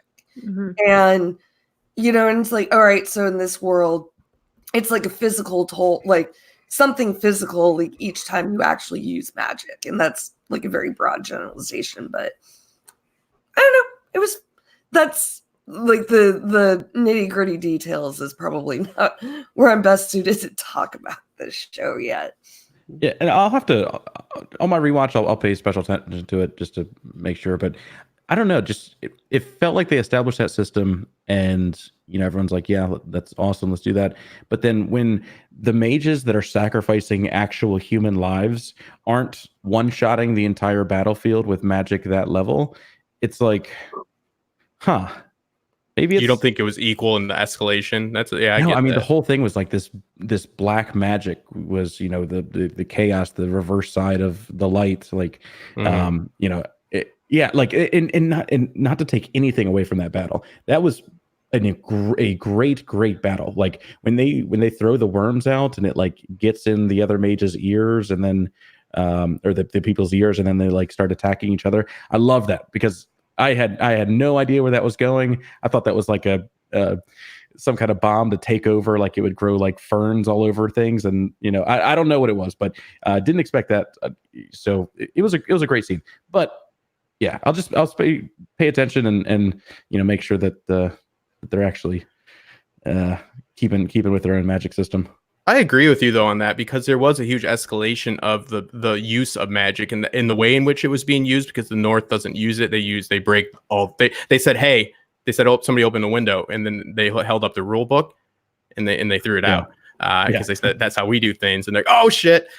So like Hex is right, there was an escalation in it, and we didn't see the same escalation within the cost, because thus there must be a cost. So that's only fair to say. So what happens when rewatching doesn't help? That might not help you. Yeah, I know. I think it's a clear point. I think you're right. Do you find it falls apart, AU, on like second, third, fourth watching? The magic? No. Because like when Yennefer used the flames, she actually drew all her power from the flames that were on the castle and used them to attack the army. Mm-hmm. So it did have some consistency, but not enough to obviously satisfy Hacks and probably myself too. Well, the other thing is that it's also dependent upon, I think, the skill of the mage. Like for instance, sorry, what's her name? The one from the academy. Nope. Tisea, yeah. So she, obviously she's been. We don't know how old she is. I guess like she could be as old as Melisandre. I don't know. How old is Melisandre? 400. Oh, she is? They gave us an actually shit. Yeah, I remember she took off her. No, I know she was old, but I didn't know they ever gave us an Well, that I exact don't know. year. I read that on The actress said that, so like, said yeah. it. It was Yeah. on with the, like no, there wasn't anything direct. Yeah. And not from George. I will say on my rewatch, I did notice like the cruelty of that lead sorceress. Like it totally was lost on me when it was time for the mages to ascend, and they just like were turned into eels and then pushed into like this pool. It totally did not. I did not realize that what was happening in that moment is they were basically being killed and their power like siphoned off to her or put in like this reserve power supply kind of thing. Like Yeah, they were used for conduit. yeah, like that was so. I was like, oh my goodness, that is so do they dark. volunteer or do they get they No. don't? They So definitely they did didn't not. qualify. Same thing that happens. They foreshadow it in one of the early, when Yennefer is still learning. They do the same. They do a similar process. But yeah, it wasn't. I didn't think that was the like best resolution though. Like it kind of like want. But again, they did throw that rule book out that window that they opened. So it's up to them. So that's the thing. Like when if you're creating a world and you're doing the world building, you have once you create those rules, you have to follow the rules. Because Unless otherwise, yeah, we've seen what happens when you don't. I always said that about the costumes. Like so. So what else should we talk? Does anybody have a favorite episode that they like or don't like? I know Hax, you touched on that a bit.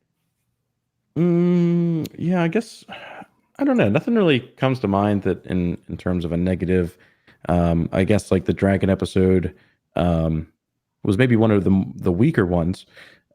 In terms of the favorite, either the final couple episodes, whichever one had the that mage battle. I'm a huge fan of this action. I really like. So maybe that one were equally just the first one. Like it was such a it was a well put together episode, and with knowing the timeline jump, I think makes it a better episode. Episode 4, yeah, I liked, even though it's kind of a hard story. Again, I think it's one of those stories that lore is kind of lore for a reason. Myth is kind of myth for a reason. It's better, not seeing every single detail of this mythical act or this like very like as we've seen with the reveal for the law of whatever it's called. Law of surprise. Law of surprise. Which God, I mean, how many times I've come home to jack shit? Almost all the time. So like big risk. Yes. Big risk. Like Yes. why is there always a windfall? Like, oh, it could be just a a crop or this, but it's like what there's literally always a windfall for you people. Must be pretty fucking sweet. Sorry, I'm sorry. It must be pretty sweet. That's apparently a Polish thing. The law of surprise. I don't think so. Have you No, I read that Polish today. history? I read it online. It must be true. Yeah, no, but I mean, Interesting. Okay. yeah, they came back and they're like, Stalin's here. They're like, oh, love, surprise, yay. Yeah, It's probably in their folklore. probably, yeah. It's a folklore thing. Absolutely. The magic is usually derived from the creators, like whatever their myth is. Like we'll always like go like it's like the frogs being like spurred from mud. It's because people used to believe that actually. So it's always like good to like play out that you're probably right, but it seems very risky. Is all I'm saying. Yeah. My personal favorite episode is the one where Jaskier is dying and he ends up like they have to bring him to Yennefer. I love that. Like that whole thing. What do you guys think of Jaskier? Am I saying it correctly? What do you guys think of him? I like them. Dandelion. Sorry. What's that, John? His name in the game is Dandelion. Oh yeah, Dandelion. But for the show they changed it. But I think Jaskier is actually means dandelion or dandelion or whatever. He says his name something weird during that dragon episode, but he's just goofing off.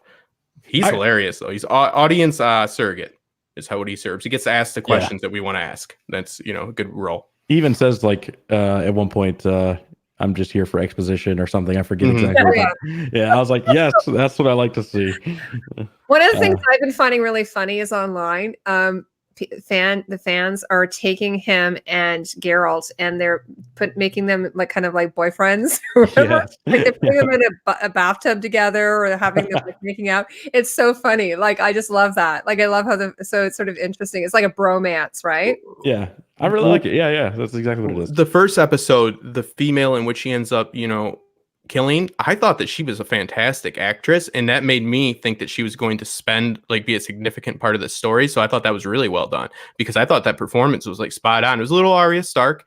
Everything was kind of a little bit Riverlands about that whole episode, from the scenery to that. But I really love that. And from my take on it, you maybe can answer this. That whole curse they're talking about, where they, got rid of these women that were supposed to end the world, which I think is pretty darn misogynistic, in my opinion. That all the women are going to end the world. I mean, that's why he kills. That's the thing. But I think Siri is under that same prophecy, right? Correct. I was going to ask you guys. No, she's under the crossing of the spheres. So there's another prophecy that says women are going to kill the. Okay, just another one. There's another one, and that's go ahead. Sorry. That's a lot of prophecies about women ruining the world. I was going to ask you what you guys think. A lot of you watch Westworld. I think all of you. Rebecca, do you watch Westworld? Okay. Never seen it. I know the other three of you do. Okay. So one of the things, Dolores, I sort of looked at her as being sort of like an Alice in Wonderland. Like she's in the blue. She's like she's the ingenue in blue.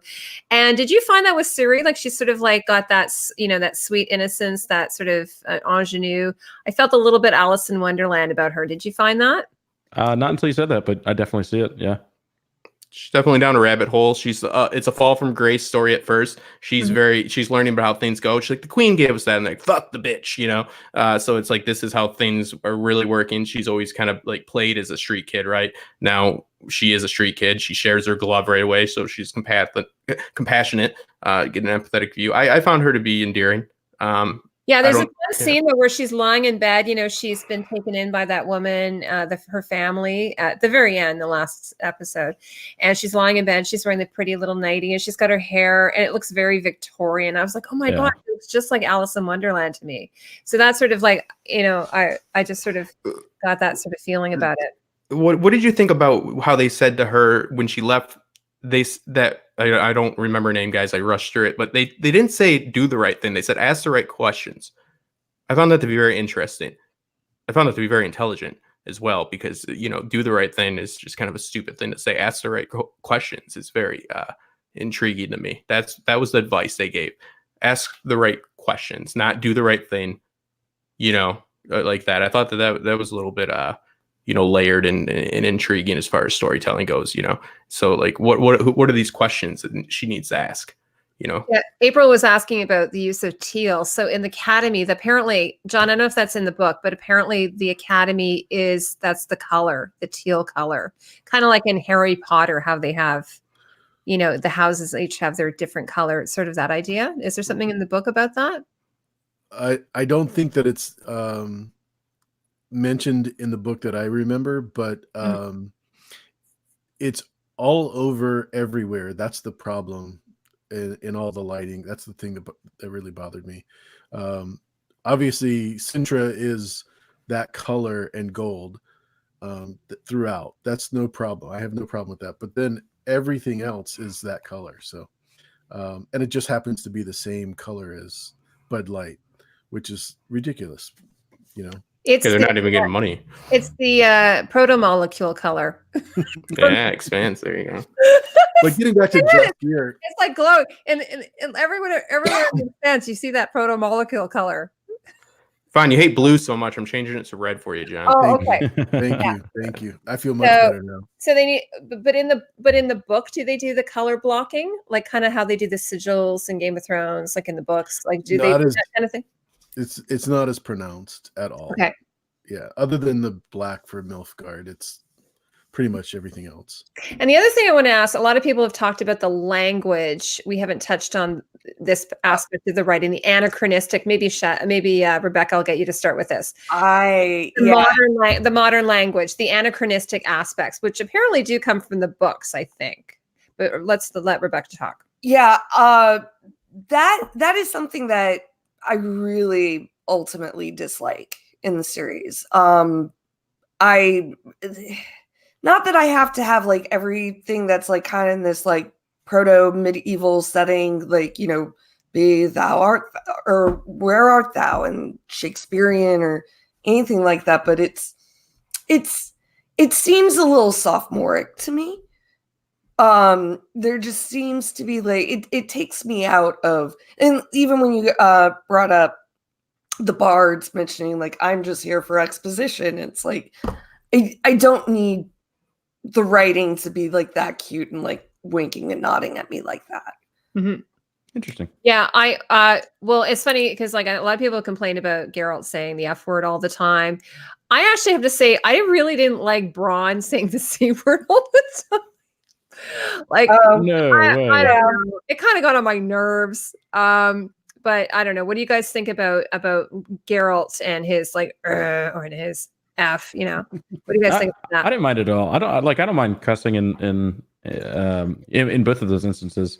I thought that I don't know. It's just like, oh, I got to do this, or like, oh, it like it's a single word, but then somehow still is able to provide different meaning, and equally like just him going, like, you know, like I thought it was good because again, it was just that same thing repetitiously, but somehow providing different meaning or different context to whatever situation they were going through. I feel like there's a very purposeful like camp element to the show, which it's like having this discussion a lot lately. Like can you purposely do camp well?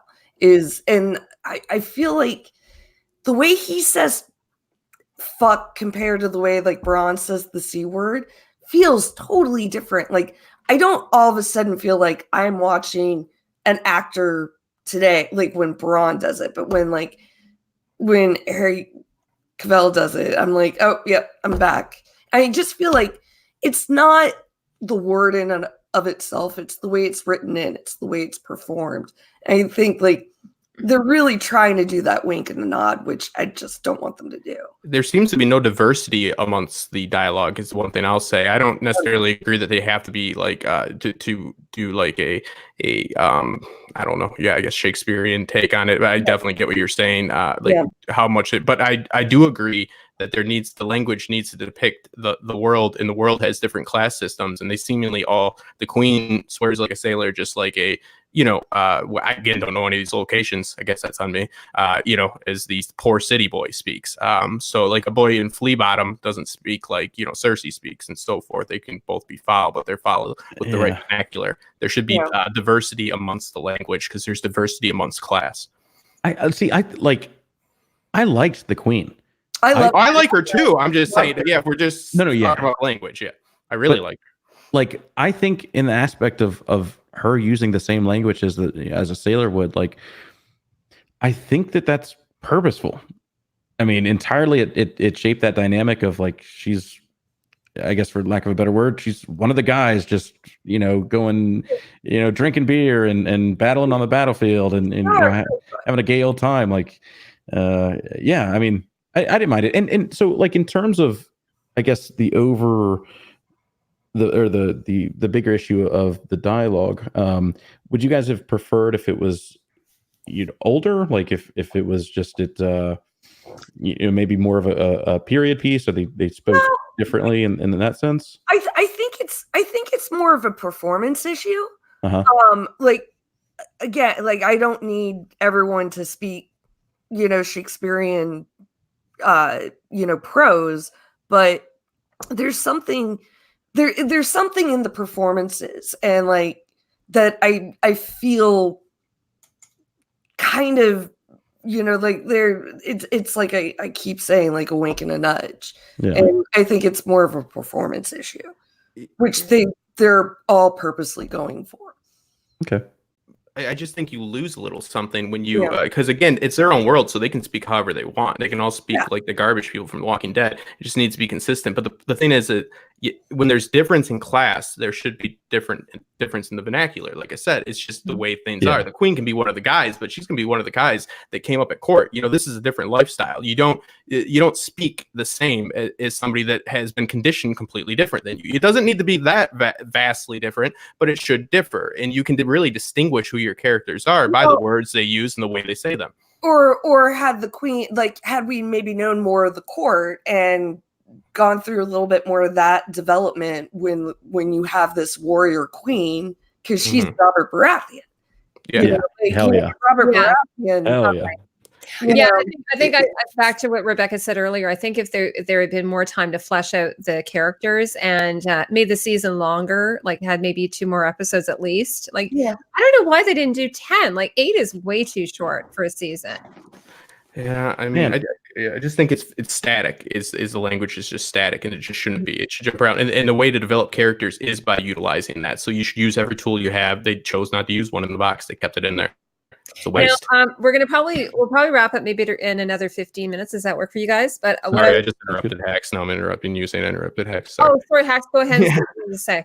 Oh no, just so the brief. The comparison to Robert Baratheon makes me super sad because like now she's gone, and I loved Robert Baratheon. I wanted so much more of him and the dynamic between him and Ned, and yeah, we never got that.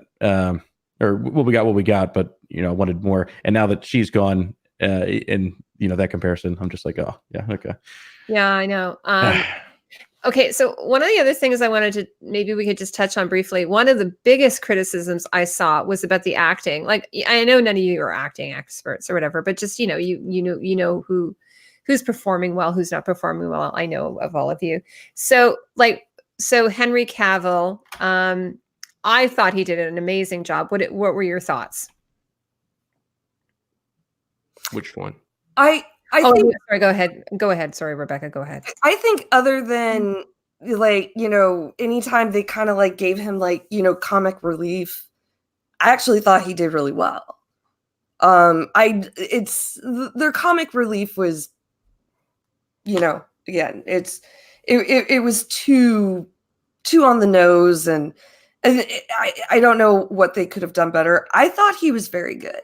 I didn't really have. I really, like, for the most part, liked all the performances, except for Yennefer. But also, I'm not really crazy about like the way her character was developed overall.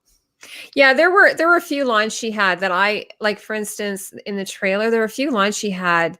Like, for instance, when Geralt first meets her at the ball, like at her ball, and she's wearing the mask and everything. And I found a few of her lines just sort of came off really not very well. I don't know. Yeah. It might be her youth, though. She's not, how old is she? Oh, no. Hopefully over 18. That's all we know.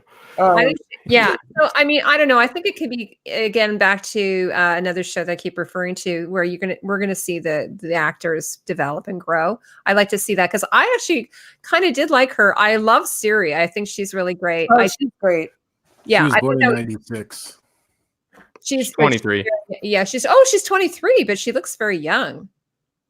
Not Siri. Not Siri. Siri's like 18 or 19. Oh, she is 18, 19. But Yennefer is 23. Yeah. And she is supposed to be kind of older, because even though she hasn't aged, I think her character is supposed to be older, at least an older spirit. And then, what about some of the supporting characters? We talked about Jaskier. We talked about some of the, who's the witch again? I can't remember her name, John. The older witch. Something with a T. The mage, the main mage. I thought she was good. I like performance-wise. John, what did you think? Yeah, I thought all of the actors were really good. I really liked the character that played Renfrey, the girl in the very first episode. Mm-hmm. The princess that was cursed. I just thought that she did a great job, and I wish she would have been around for a long time. Yeah. Sorry. Love that. Yeah. What about you, Hacks? Nothing, like, no bad performance really stands out. I love the Bard. I loved Yennefer. I'm definitely team Yennefer going forward. And I like the transformation, like her as a hunchback. It was like she was still somehow attractive, but like careful. Her eyes. Yeah, just the eyes. Like her eyes are incredible. I'm sure that was a casting decision behind her, and she's kind of exotic a little bit, I think. Yeah. I mean, 100% Team Yennefer, all the way. Mm-hmm. So before we wrap up, then, like, do you want to give me any sort of final thoughts that you maybe didn't get to say before? Justin, we can start with you. What do you have to say? They had my curiosity. Now they have my attention. So there it is. Tisea. Yeah. Right. Now, how do you say that? Is it Tisea? Sorry, I was just saying in the chat. I have to get the names down. Just yeah. Sounds right. Is it Tisea? Perfect. April, I didn't say hello to you, I don't think. Hello. So that's all. Sorry, what was your quote again? Curiosity. They had my curiosity. Now they have my attention. So I think that's the goal of the series. It keeps people coming back. I mean, you watched it 4 times. You know what I mean? He went from loving it to hating it to loving it again. You know, and that's totally, and that's, you know, a testament to the validity of the story and the strength of it. There's a good structure there. There's a structure that's put in place for not contrived reasons. They didn't carry out the game as well as they could have. They definitely could have stuck the landing a little bit better. But it wants, if we didn't want more, then they would have failed us. You know, it definitely wasn't a home run, but it was there. So like I said, like my curiosity was there at first, a lot of buzz around it. I don't like hearing, I want the next Game of Thrones. I don't want the next Game of Thrones. I don't want the next Star Wars. I want the next thing. You know, I want the next good story. And so forth. So this is a different type of story. It has connections, but it is what it is. And it lends itself to fandom, and it lends itself to it because it has so many other properties that are connected to us, and it should be like a sponge that we squeeze to get the most joy out of. So, you know, we can go read the books, we can go play the video game, we can go do this and that. That's great. That's fantastic. And we can have conversations about fate, free will, and stuff like that. And even the negative stuff, the over sexualization of it. There's an argument for that, but at least that's a conversation that's not idiotic, and a conversation that can lead to conclusions that are, you know, helpful and stuff like that. So I think it's a property, even in its flaws, that lend itself to advantageous outcomes. So, yeah. Wow, Justin, I didn't expect to get such a beautiful. Every once in a while, I do something. You know, I talk. Finally, something comes out. Yeah. I was wondering why you guys invited Justin. Yeah. One of the things I was going to say is that I think it's wonderful for fantasy that we have, you know, this type of thing. The fact that it is like there's a hunger for it, there's a longing for it, and that these producers are listening and they're filling it with really talented people. I think that's a huge triumph. Absolutely. What about you, AU? Any final thoughts you want to add in? I'm just going to say one more time, read the King Killer Chronicles, Wise Man's Fear, and from Patrick Rothfuss. If you like this story at all, it's got the lute player, it's got a chronicler, it's got magic, it's got monsters, and it's a really good story. So, and that's one of the reasons why I wanted Jaskier to be a little bit better than he was in regards to the actual songs that he sung. Not my favorite, but the other thing that we really didn't talk about was the score, and I forgot to mention, when I first heard it, I thought it was from the same composer that did Black Sails. There's ties with the production, so it could be. Yeah, it's the same. It's not. It is. Oh, it's not. Okay. Yeah, I asked John about it, and he was talking about the dissonance between the music. It's not really harmonic. It's just very almost like a off key. And but as far as Jaskier's music, not a big fan of that. Yeah, the one thing I do want to say. Oh, sorry. Go ahead. Is they really got the eyes. One of the things in Game of Thrones we didn't get was the purple eyes of violet eyes my goodness. of Dany, and this both Geralt and Yennefer and Siri all have the perfect, even Pavetta. Just absolutely wonderful. And lots of great close-ups on them too, right? Where you just like zoom in. Oh, so great. And I actually love, it's not a costumey thing, but I love a lot of the wigs too. I think they did a good job there. There's been some content. Oh yeah. Yeah. Now, Rebecca knows what dissonance is because John's talked about that in our live streams, right, Rebecca? Yeah. So what about you, Rebecca? What do you have some other things you want to say about it? I mean, I liked the earlier episodes better. I felt like once like the world started coming together, I thought the writing just couldn't quite keep up with it. I'm cautiously optimistic about season 2, but they have to. It has to be a lot better than this season for me to be interested and like to keep going with it. Okay, what about you, Hacks? All right, first, Toss a Coin to Your Witcher is a banger. All right. It's terrible. And it's a hard metal version. It is so good. And the hard metal is even better. Hey, you and I are I respect you guys are wrong. That's fine. And I agree. Like, they definitely have my interest now. I've spent this week kind of like reading the Wikipedia pages and talking to people that have read the books and kind of learning the backstories. And there is a lot of well done storytelling, both in the games, in the books. Like, there's this whole beautiful story that I spoke with a coworker today about. It's like this kind of deal with the devil that goes awry, and just like varying parts of this lore that could be in the series. So I'm very, very excited for what they could potentially tell us in terms of seasons moving forward. And in terms of season 2, I'm really, really excited to see Vesemir, kind of like the father figure to Geralt, also like the lead Witcher at Kaer Morhen, which is like the Witcher stronghold. And yeah, I mean, just like that whole dynamic, I'm really excited about. The dynamic of them 3 finally being together and maybe fated to each other, I'm really excited about. She's always wanted a child, and they've now have this like pseudo family at hand, potentially. And with that, like, something that I forget who spoke about it before, but someone earlier on talked about how they thought that like Yennefer was going to be the bad witch kind of thing, where she turned out to be the good witch in this. I think that storyline is still very much on the table. I see that like maybe something goes wrong, or not Cersei, the girl's name, Siri. Like she dies, and it becomes like this, this maddening thing for Yennefer after finally getting this family. I think that's an amazing route that they could take to turn her into the bad witch. But yeah, I mean, I'm really excited and enjoyed the first season. That's awesome. And Westworld's coming up. Also, Westworld. Yep. 2022. When's it coming?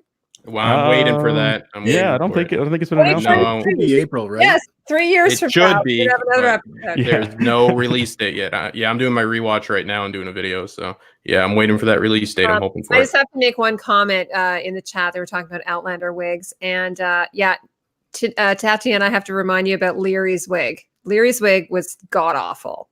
And Jamie had bangs in like season 5. So anyway, that's a side thing. Yeah, if you'd like to see a book too, that's a TV show that's most like the book, listen to the narration on that and decide if you want that for everything. Anyway, lots of really great shows coming in 2020. I'm kind of excited for it. But before we wrap up, I just want to go around the panel. First of all, I want to thank all of you. It's just been so fantastic. It's a really great way to start off 2020. So thank you so much. But I'll go around the room, and then you guys can just sort of tell us a little bit how everyone can find you. I'll start with you, AU. Hey, you, AU. That's easy. It's AU Packmule on Twitter, Facebook, YouTube, and whatever other snappy chat stuff you can find. So, yeah, pretty simple. Justin Thomas. You can go to Top Shelf Fandom, YouTube.com, and Twitter and Instagram. No Snapchat. I'm not a 14-year-old little girl. I don't even know what that is. There. Yeah, it's I think it's at one point it's weird to be on there. You're not on there. You're on Instagram. You're not on Snapchat.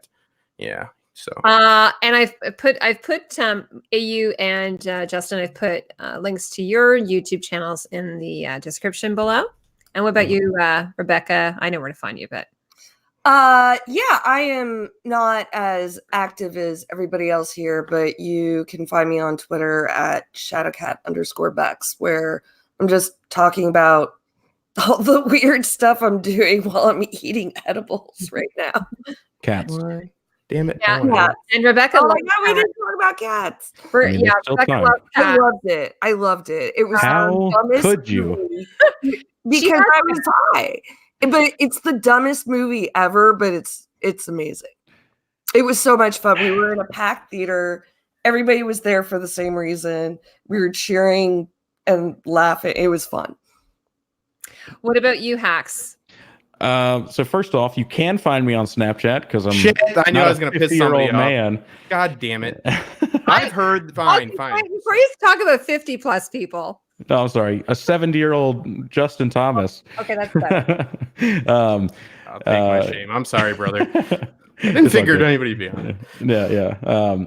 I don't use it, but anyway, yeah. You can find me on YouTube at Hacks Dogma, on Twitter at the same handle, or Instagram, and yeah. And I also have to do a wonderful shout out that you have a book. Mhm. Oh, thank you. And under C, what's your moniker? What's your handle? CS Woolwine. Well, now where's that name come from? That is my name, Christopher Stephen Woolwine. Oh, okay. See, I didn't know your name was Christopher. I just learned something about you. Oh, yes. And where can they get your book? I know it's Amazon, but They can't. Yep, on Amazon. And the book is called Cyclic. And yeah, it's a sci-fi story about kind of a world that develops this technology that just lets you create anything that you wish to have, and how society would exist with that technology. that's so I read it. I like it, and I don't even like hacks. Oh, So, I have to yeah. read it, by the way. I started to read it. I'm going to do it. Really appreciate that. Thank you. I've also put Rebecca, I put your Twitter in the description below, and I put Hax's YouTube video channel, but he's Hax Dogma pretty much. Oh, we have to plug our stream on Sunday. And I'm going to let Rebecca, you do it. Oh, okay, so the Creative Guild is doing their best of 2009. A couple weeks late because holidays. 2019. Yeah, 2019. 2009 was a good year, though. Sorry, so in the past, but we're going to be talking about some of our favorite films and TV shows of last year. So come join us. We'll be joined by John, and yeah. And it's so funny because on Instagram he put something like a composer, an editor, and a costumer. Oh, I did that. Oh, did you do that? I love that. That's so funny. Instagram. So it's me and Rebecca and John, and the three of us. We're going to talk about. It's not going to be super structured. No. But it's going to be we're this just Sunday gonna- night at 7 p.m. I've put a link to the at least to our channel. Because we don't have the link yet for the show. Yeah, I don't think we have it yet. Yeah, so I just put, so come and subscribe to us because I think we only have like 40 subscribers and we need some love. Yeah. I am one of them. Yay! Yay! Yes. So we're going to talk, I think it's like 5 of our favorite movies of the year. And then Cats. Well, that's 2020, I think, though, technically speaking. Well, no, it came out Christmas. Oh, then we should have had it. Except there's no costumes. It's all like CGI. They actually had to make Taylor Swift look less like a cat, from what I heard. Yeah. She's actually one of the better looking cats. She looks like One a of the cat in better real looking life. cats. A very 100%. yeah. I think she's a part cat. Heidi, like we could talk about it because there's some coats that are worn. Oh that, my god. okay. Oh my god. Like You're not Superfly kidding. or like what? like look up Judi Dench and Oh, okay. Idris Elba because they're wearing like coats that are made of cat hair, which is really Yeah. They do it in the musical though too. Like they kind of wear coats made of like, I guess I don't know. but it's from what Much creepier. I honestly never saw the musical, but what it's way different. Okay. We'll see it. It's like the implied like cannibalistic, like cutting each other up for their Yeah, vibe like the whole time yeah. that you see them. Yeah. It's like all when you- about poems mixed in with like the music that wasn't with it. It's kind of an odd production. It's a successful one. They should have stuck with the way it was done. But it's all about them dying. One of them dying anyway. So like that's kind of even weirder. They just wear a coat. You ever want to see a movie with great T.S. Eliot poems? It's Logan's Run. Logan's Run, one of my favorite movies. Don't at me. It's in my top 10. Who is it? The famous British actor is in it, and he recites T.S. Eliot. I love T.S. Eliot. So because I've never been able to talk to anybody about cats, just one last question. The whole thing was about I'm gonna get you a T-shirt that says this. That says that fact. It was about them sacrificing this woman to the cloud. No. No, it's but kind of. Honestly, I mean, they definitely killed that person. Yeah. They just sent her off with an air balloon into the middle of nowhere. like it is like kind of like they choose a cat, and like the whole thing is like all the cats are presenting themselves to win this prize to be the To ascend. It's like the millennial prize. They're just trying to kill themselves quicker.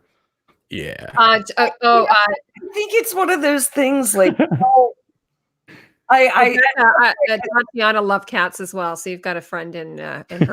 Yeah, like once I was like during the second song of the thing, and it was just so bonkers. I'm like, I am not even going to try to like make sense of whatever's going on. The cockroaches. It's an odd production, yeah, because it wasn't the music for it wasn't like it's the poems from T.S. Eliot, and then the music's put in, so and then there's a play within a play about the dog. So I mean, it's a very good production and all that. You ever see Titus Burgess? It features cats like in Kitty Schmidt. And it turns out there's just like you don't audition for it or anything. You just sort of enjoy, and you get absorbed. So funny. I love that. Oh, okay, well, I want to thank everybody. Oh my god, I'm like tired. I don't know about you guys. Pooped. I want to thank everyone so much, on all the people who came here, and if you're watching it on the replay, thank you so much. We really appreciate it. And also, I just want to let you know that I have one video on the Witcher costumes, but I'm going to be doing a series. I have a series planned. So the first one is just sort of an overview, but it's on my channel right now on the Witcher, if you want to check it out. Anyways, all the blue costumes. I just signed up for Snapchat, so I can do some damage control. It was so funny, Tom, because I was looking at the picture, like I was like, okay, here's a screen grab, and then you look at the actual costume, like it doesn't even look at anything alike. It's just like nothing that doesn't look anything the same. Because people were like, why is there no color in the costumes? I'm like, there is. It's just you can't see it. It's gone. They took it away. Look at Rain. I took a screenshot from Rain, and then I took a screenshot from here, and it's lit very similar. Mm-hmm. And I even scoured the IMDb when I should have been watching episodes looking for connections with the cinematography. So I did find some Black Sails. That's about all I found. Oh, I have to watch that series, by the way. I think Black Sails? Black Sails is one of the best series. It's underappreciated. It's just yes, so good. Very good. Dustin is a big fan of Vikings. Mm-hmm. Because there's a particular character in that. Yes, I gotta. I'm gonna have to believe that Catherine Winnick runs her own Instagram, and I can be a happy man. Oh, it does. When's the wedding? When's the wedding? I don't know. I'm not gonna just get married to her right away. She's got to wow me. So you heard it, Cat. She's got to wow. I call her Cat too. Yeah. Hey, I got blue lights behind me. I'm a grab, dude. You know what I mean? Love it. Look at this. Who's got 2 microphones? This guy, huh? Who's got that? Justin just is 2 iPhones. What? Both not. What? Transatlantic back. Yeah. No. Yeah. I'm not humble in my failure. Okay. Bye, everybody. Bye, everyone in the chat. Thanks so much for coming. Bye, Tatiana. Bye, Heidi. Bye, guys. Bye, Rebecca. Bye. Thank you. Sorry, Snapchat. It's weird to be on Snapchat.